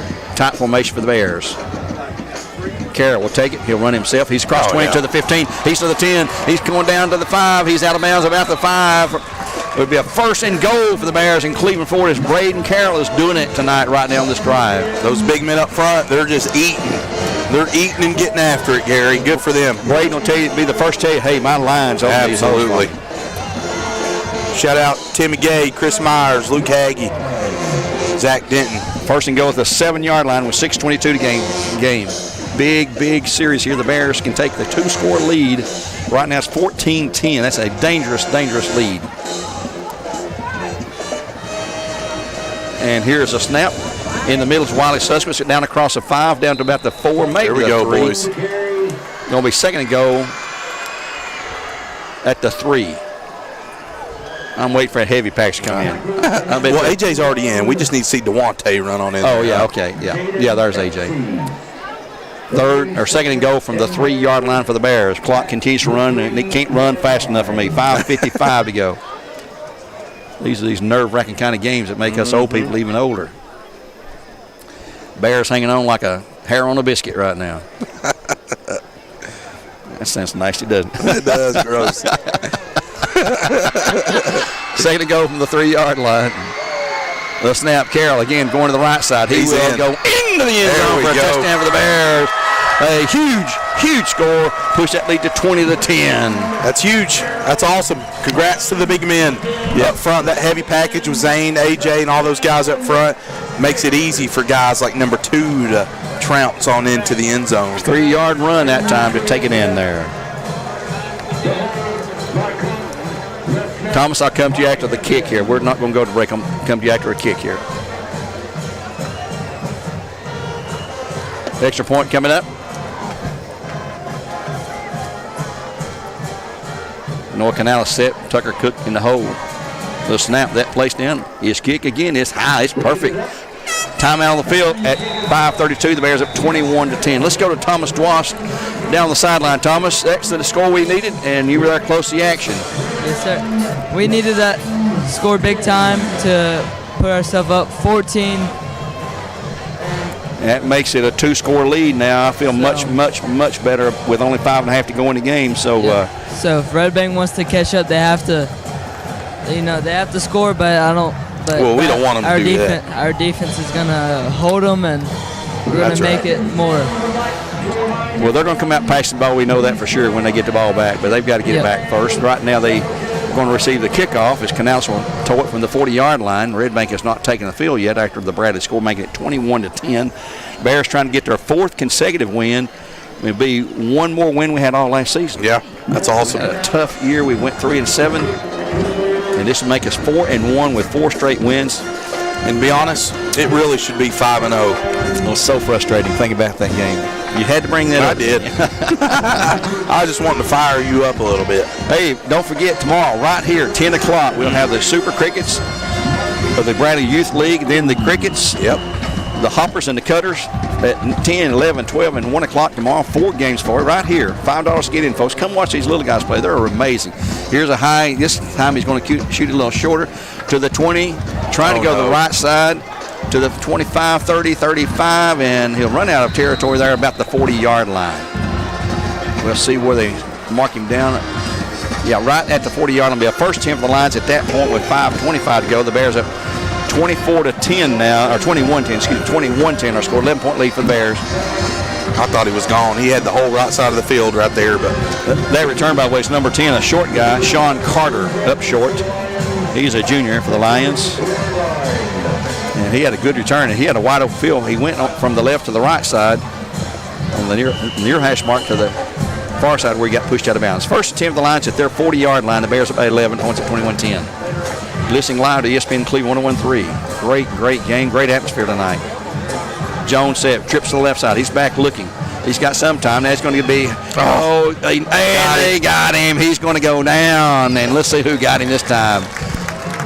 Going to be, I think, 26 over there. Anthony Perez, I think, got him. I think that might be.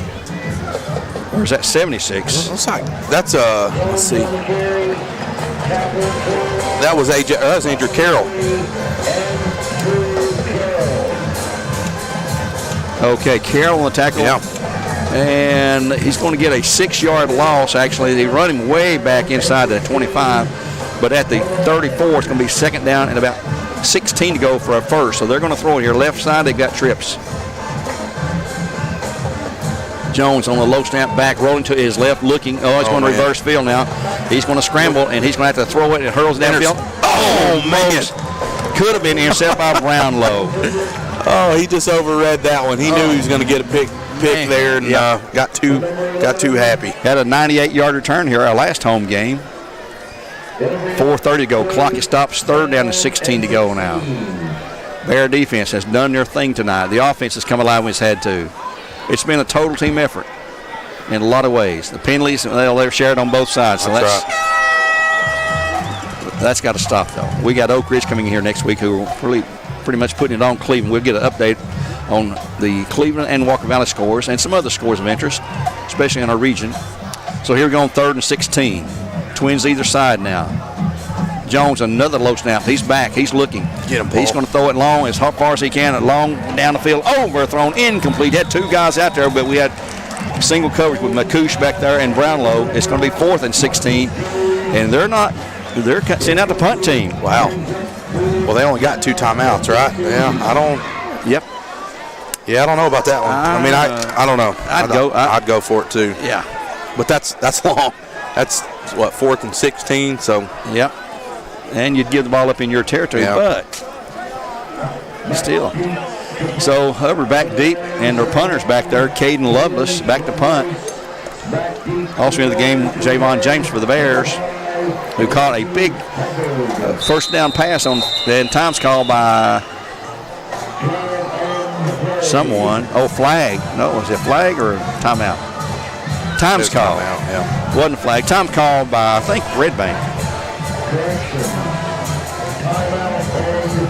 Let's see. I'm not sure who that's on. Anyway, let's take a quick 30-second break from Milligan Vane here at 4:23 in the game. 21-10, Bears by 11 will return. It's going to be 4th and 16 for the Lions at their 34 when we return in 1/2 minute.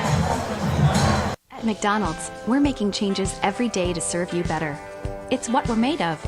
And serving you better means fresh beef quarter-pounder burgers. Your burger, his burger, her burger. All cooked fresh, right when you order. Made from pure North American beef and just a pinch of salt and pepper. Because we think there's nothing better than a fresh beef quarter-pounder burger made for you, right when you order. And that's just one way we're showing you what we're made of.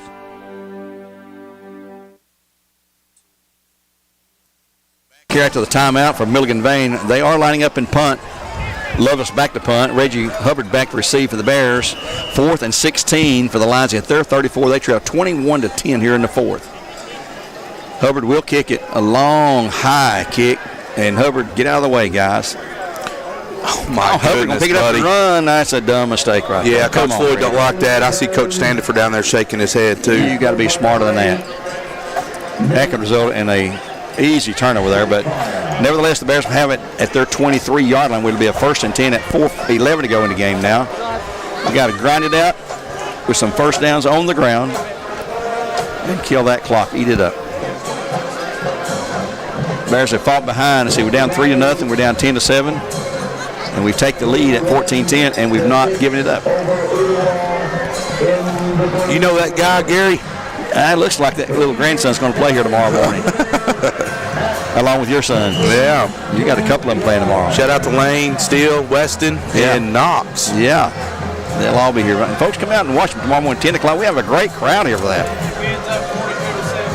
And here comes the Bears on 1st 10. It'll be Carroll with the carry up the middle. He's got 5. He's got 10.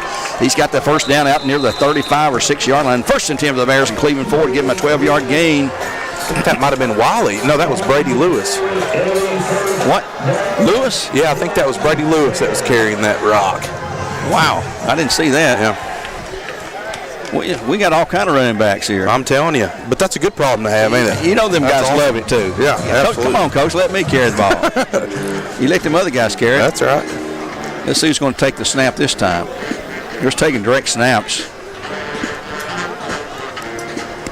Is that Brady again? That is Brady. He did this a little bit last year.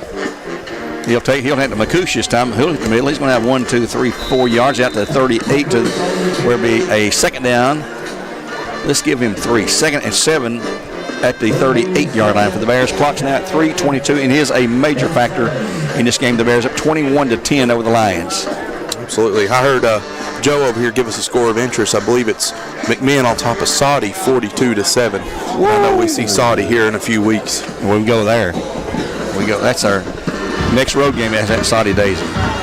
We got to be thinking about a player of the game. We'll think that over and announce it after the game. I think I've got my vote. But we'll get Coach Floyd up here after the game, too, to talk, and hopefully our player of the game. And here is a flag before the snap. The call is offsides on Red Bank. So we'll make that 2nd and 7, a 2nd and 2 as they move the ball up to the Bear 43-yard line. Red Bank has been their own worst enemy tonight in some cases, and so have the Bears. I know Coach would be unhappy about the penalties, and he should be. Some of these, they're penalties of effort sometime. In the holding call, it's hard. You call holding every play, every snap. But sometimes these guys just forget when to let go. Usually their hand's in the right spot, but you got to overcome that. That's right. Bears going to let the play clock run, the game clock run. Play clock's at 19 right now. Game clock's at 2:28. Taking a long time in the huddle. Our huddle brought to you by ESS, by the way. We appreciate them, United Supply. On second down and 2, it's big first down to get here for Bears. And they will not get it this time. Wes Brady Lewis again takes a nosedive down to the 44. Gains 1, 3rd and 1 coming up. As Brady Lewis, big tight end.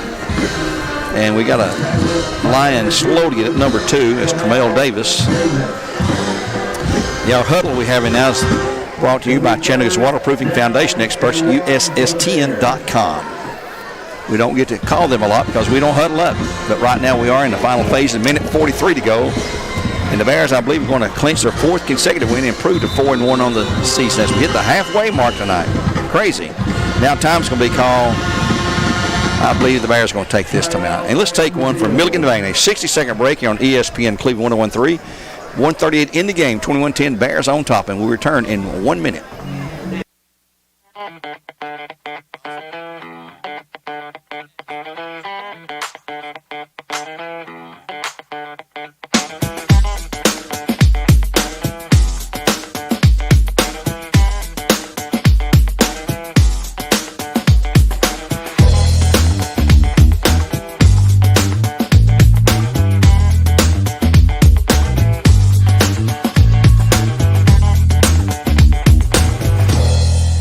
McDonald's, we're making changes every day to serve you better. It's what we're made of. And serving you better means fresh beef quarter-pounder burgers. Your burger, his burger, her burger. All cooked fresh, right when you order. Made from pure North American beef and just a pinch of salt and pepper.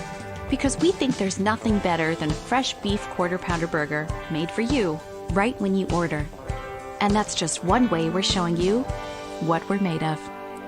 Back here at Bear Stadium, a minute 38 in the game. The Bears in control, 21-10 with the ball, 3rd down and a short 1 to go for a first down. The ball at the Bear 44. And RC, it's been an exciting, hard-nosed, hard hitting is an understatement, buddy. Yeah, well, we talked about it at the beginning of the game. You know, sometimes these games are like this with teams like this. It's scrappy, it's hard-nosed, it's who's going to make plays at the end to seal the victory. And penalties were a factor for both teams, but it looks like Bradley just has enough to overcome that and take the victory. We'll take on the Oak Ridge Wildcats right here next week. They won handily out of Cleveland 35-7, I believe the final score was, from Oak Ridge. And here is Brady Lewis, hits the line, he's got the first down, breaks through down to up to midfield, I guess you should say. Yeah, that's ball great. 6-yard gain, actually down to 49, 1st and 10 for the Bears in Cleveland Ford, and that's going to ice it. Big Brady getting some carries in there tonight. Wiley Sussex getting some carries. Braden Carr getting several carries. We'll announce our player of the game after the game is over and look at Joe's unofficial stats, which are always close. Cook starting the game, comes back out. And let's see who's going to run the shotgun. Looks like Brady's going to stay in there. Play clock's at 14, game clock's at 106. They always crank the clock after they move the chains after their first down. Bradley in very, very tight formation. Maybe going to take a knee here. They'll snap it out of the shotgun to Brady. He will step forward and take a knee. I'd get under center. I hate this shotgun when you're doing that. Yeah, it's tough. But I think the tricky part about that is, Gary, is if you haven't gone under center much all season. It's That's like, true. You know, and he's not at all. Yeah, right. Just do what's comfortable. We're at 38. We'll run one more play, and then we'll shake hands. Red Bank's already masked to come across and shake hands over there. See? Yeah. Boy, they put up a dogfight. That's Absolutely. for sure. Here's the next snap. Lewis takes it. He'll step down. Come on, boys. And we will end. And the referee stepping in now, getting a little emotional out there. Has a cheap lick by a Red Bank guy there. But clock's at 15. It's going to run out, and the teams are going to meet as they start across the field to shake hands. And the Bears are going to win this game. A final of 21-10, improving to 4-1 with 4 straight wins. We've already beaten last year's record of wins, or number of wins. And we'll take this and gladly go to the house after a hard-fought 21-10 win over the Red Bank Lions. And we'll look at some stats. Let's get ready for our post-game show. Name our player of the game and get Coach Floyd up here to talk with us for a couple minutes. When we return here, we'll take a 2-minute timeout. Again, the final, 21-10, the Bears win it. Be back after these words from some of our great sponsors. Right now you're wondering, what's next? Well, Lee University specializes in helping you find your next path, your education, your calling, your faith. Wherever you feel led, we know you can make a difference. That's why your Lee family will be with you to guide the way. No matter what twists and turns lie ahead, you can expect something great from Lee University. At your Geico local office, we know that time flies.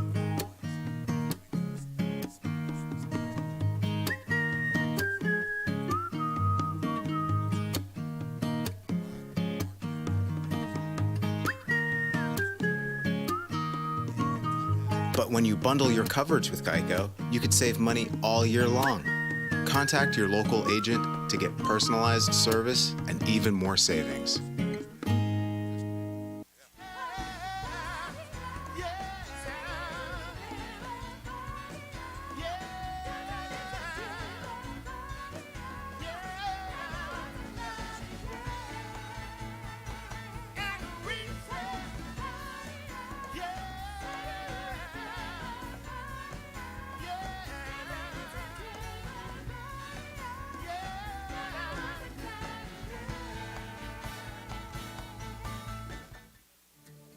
CRCC to me is a calling that God placed on my life to really step out in faith on something that I didn't think I could do, and it's been amazing to see how God's worked through it. CRCC stands for Crossroads Community Church, but we're a church that our vision is to be a life-giving church in our community. We do that through helping people know God, find freedom, discover their purpose, and then go make a difference. And so that's what we're doing every week, is helping people discover their jam and go make a difference.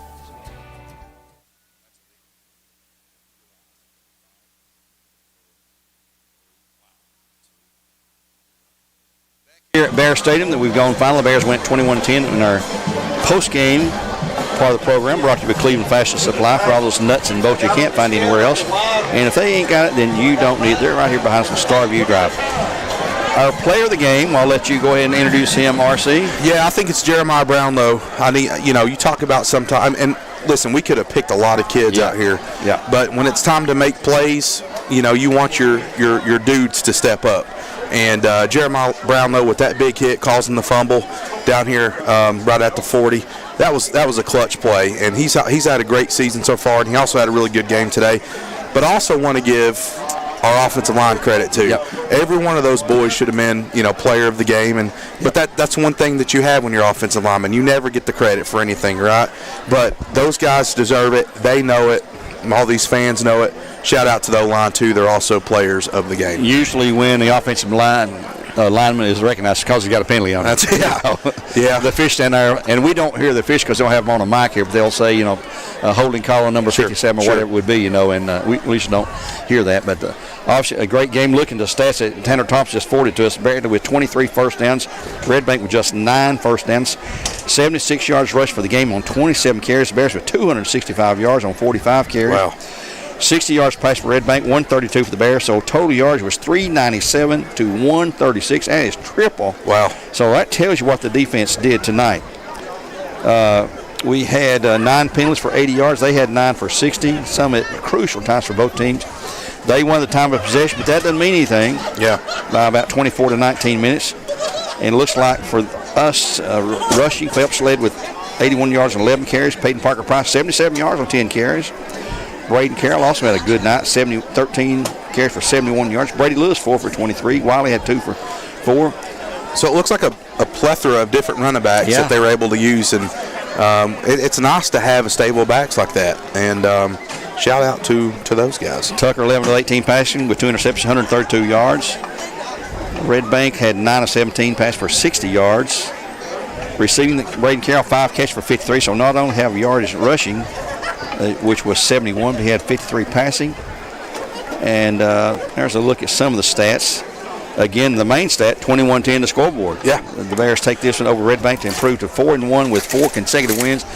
And folks, you better get here next week, next Friday night. The Oak Ridge Wildcats are unbeaten. They won big tonight over Cleveland. We'll look at all the scores in a moment, but we're going to try to get our interviews worked in first as the Bears win it 21-10. Yeah. Let's take a break. We'll return with more live coverage on our post-game show.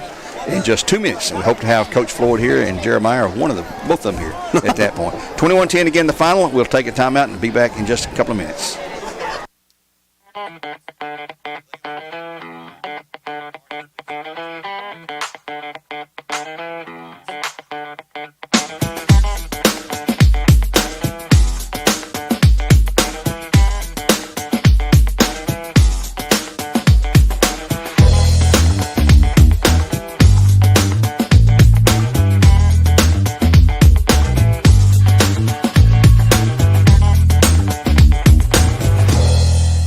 McDonald's, we're making changes every day to serve you better. It's what we're made of. And serving you better means fresh beef quarter pounder burgers. Your burger, his burger, her burger. All cooked fresh, right when you order. Made from pure North American beef and just a pinch of salt and pepper. Because we think there's nothing better than a fresh beef quarter pounder burger made for you, right when you order. And that's just one way we're showing you what we're made of. Right now you're wondering, what's next? Well, Lee University specializes in helping you find your next path. Your education. Your calling. Your faith. Wherever you feel led, we know you can make a difference. That's why your Lee family will be with you to guide the way. No matter what twists and turns lie ahead, you can expect something great from Lee University. At your Geico local office, we know that time flies.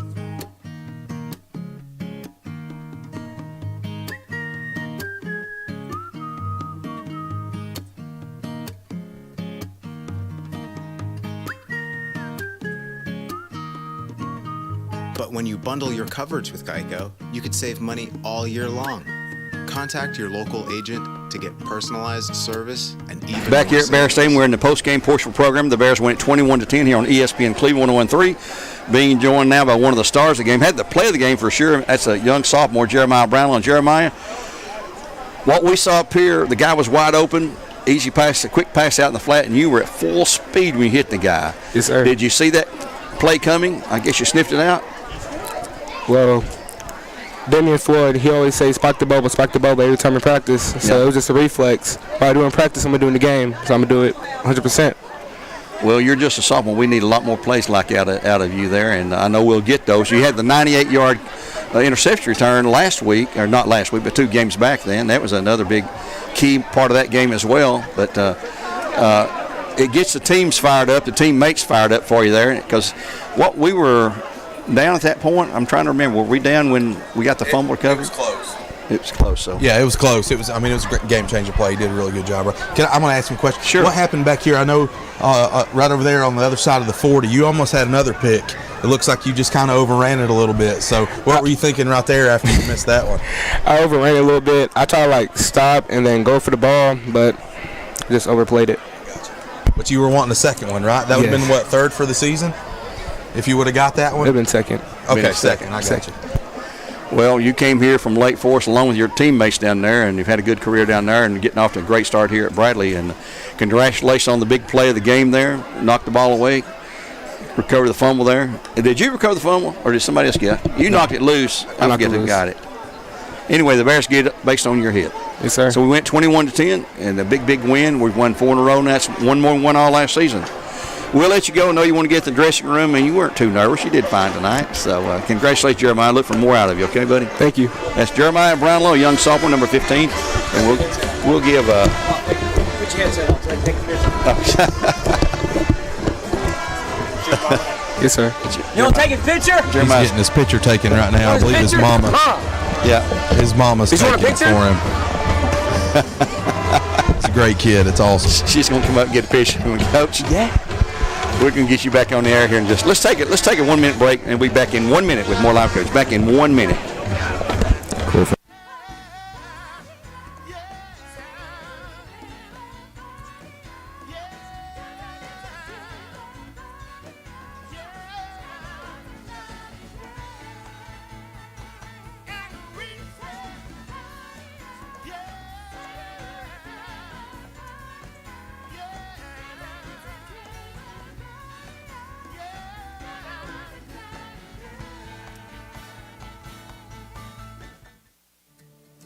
CRCC to me is a calling that God placed on my life to really step out in faith on something that I didn't think I could do, and it's been amazing to see how God's worked through it. CRCC stands for Crossroads Community Church, but we're a church that our vision is to be a life-giving church in our community.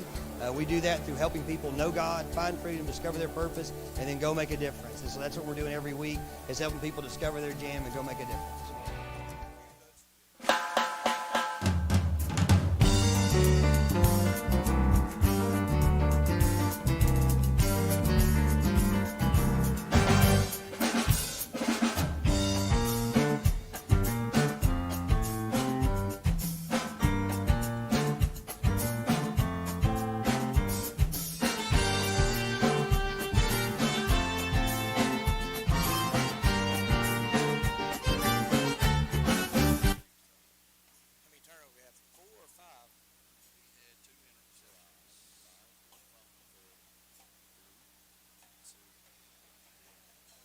Bears team being joined now by Coach Damon Floyd. The Bears win 21-10, their fourth win in a row. And according to the stats, Joe said the second half was a negative rushing yardage for the Lions. 17 yards. Negative 17 in the second half. The stats for the Bears, 23 first downs to 9 for the Lions. Almost 400 yards, 397 versus only 136. And plays are in. We had 63 to 38 offensive plays. So we used the clock wisely. Penalties still, we got to get rid of those. But Coach, is that 9? 9. Probably 8 of them in the first half, felt like. So it sure did. But hey, a win's a win. That's 4 in a row. That's one more we won all last year. But tough, hard-nosed game like you knew it would be. Well, we knew it would be. They're very athletic, and I said earlier in the week they play the game the right way. They're not the biggest team. I thought we were bigger than them physically, but, man, they play with great effort, and, it's a program that they believe they're supposed to win when they step on the field. So, did not obviously like the way we played the first half. I've said, the previous 3 weeks and games we've played well, but we've practiced really well. Monday and Tuesday we went back to some bad practice habits. It was not a good day either day, and of course I let them know, and they got frustrated with me, and so maybe this proves to them if we don't practice well, then we're not going to play well. And when you play good teams, that's what happens. But to come out with a win, I give a lot of credit to our kids just to keep fighting. Well, Jeremiah, we called him up here because of the hit he had down there, forced that fumble. What a hit he was. Young sophomore, too. Yep, just a sophomore, great kid. And we got a lot of great kids, but Jeremiah, man, he's obviously starting on a 6A program, and he's made great plays all year. But the thing I like about him is his work ethic. He's so coachable. He's so respectful. He's good in class. Just can't say enough good things about him. So it's awesome when I see kids like that come out here and perform on Friday nights that are great all-around people as well.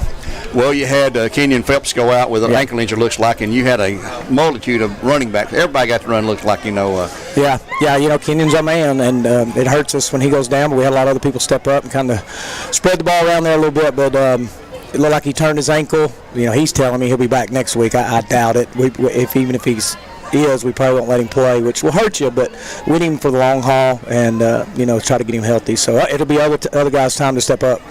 Well, I know you're going to have very little time to rest and get ready to look at Oak Ridge, who won in a big, big way tonight, and they're coming in here. That's a region game for us. Yeah, so, they're no doubt the best team we're going to face so far. Very athletic, very big. I mean, they're coached well. All the reasons they're ranked so high and undefeated. So it's a big region game, and this is what you play for, and this is what you work for all off season. So we'll come give it our best shot. Coach, it looked like there in the second half that you really did. You guys went back in the locker room, tried to reestablish the running game there in the second half. How about your offensive line? Kind of staying together, overcoming some penalties, but they just kept fighting, and that's what we're about, right? And you know this, RC. Of course, he was an offensive line before us and had the same kind of fight physically. I mean, like he liked to throw fists too. But the 5 guys on our line, and RC knows this because he coached with us last year, is they will literally fight you. Absolutely. They are tough, hard-nosed kids, and the cool thing about them is those 5 have each other's back. They love each other, and you saw the very last play on Victory. Eli was about to get thrown out again because he thought somebody was going to touch his quarterback. But you got to have a little bit of that. Y'all saw the game. I felt like the whole game we moved the ball up and down the field except for penalties, and then we turned it over. So it's like, all right, let's quit getting cute here and let's just run the ball. and lay it on those 5 offensive linemen, and they did a good job. So, and Red Bank knew what was coming, and that's the good thing. When you can run the ball against teams and they know it's coming, you got a chance to be successful. A big play, I think it was 3rd down, and the pass of Javon James down there to get a first down. It was a huge play to keep that drive alive, man. And we scored on that drive. And to be honest, Kenny was out, so Spencer's in the backfield. It's 3 guys that really don't practice that particular play at the position they were in. They were on 3 different positions, but they were able to execute. Tucker did make a great read on that because his first read should have been the outside receiver, and he hit the inside with Javon James. And Javon James, the same kid last week that made a huge catch on 3rd and long for me to go for it in 4th down against Farragut. So Javon has been not only a blocking weapon for us, but he can play out there in the perimeter and catch the ball too. So a lot of guys are stepping up. If you win ball games, the players have to step up and make plays, and now they are. They say sometimes style points don't matter, right, Coach? And I mean, you like it though, right? You like style points, but it's nice to be able to see your football team grinding out. And sometimes when it don't go your way, are you able to overcome those things and keep fighting? And I think that's what happened tonight. And honestly, Coach, that goes back to the culture of this program, right? And it's guys like you that played here and set the culture. I'm lucky enough to be the coach, but these guys are taking on the attitude of the teams before us. They didn't care how we won; they just wanted to win, and that was evident. And so that's cool to see. That's my style, though. Really, I mean, we got to throw it around a little bit though, because we can't be one-dimensional, but. It is nice to watch the clock tick away quickly, play good defense, score position. I kind of like that stuff. Yeah. A big win again, 4 in a row. We got Oak Ridge next week's going to be even tougher. We know that. Yep. We're here on our field, though. We got to protect our field. Last time we saw them, 12 years ago in the playoffs, wasn't it? Yeah, RC was on that team. They beat us in the second round 28-27. 28-26. We got Aiden the runner on a touchdown. Otherwise, we probably pull it out, but maybe we can get a little payback. Yeah, well, we're going to find out quick enough. Thanks for coming up, Coach. As always, congratulations on the win. Yep. That's head coach Damon Floyd for the Bears. A 21-10 win tonight over the Red Bank Lions. And we'll take one more 1-minute break. We'll return and close things out in 1 minute here on ESPN Cleveland 101.3, where our games are supplied to you by Wholesale Supply Group.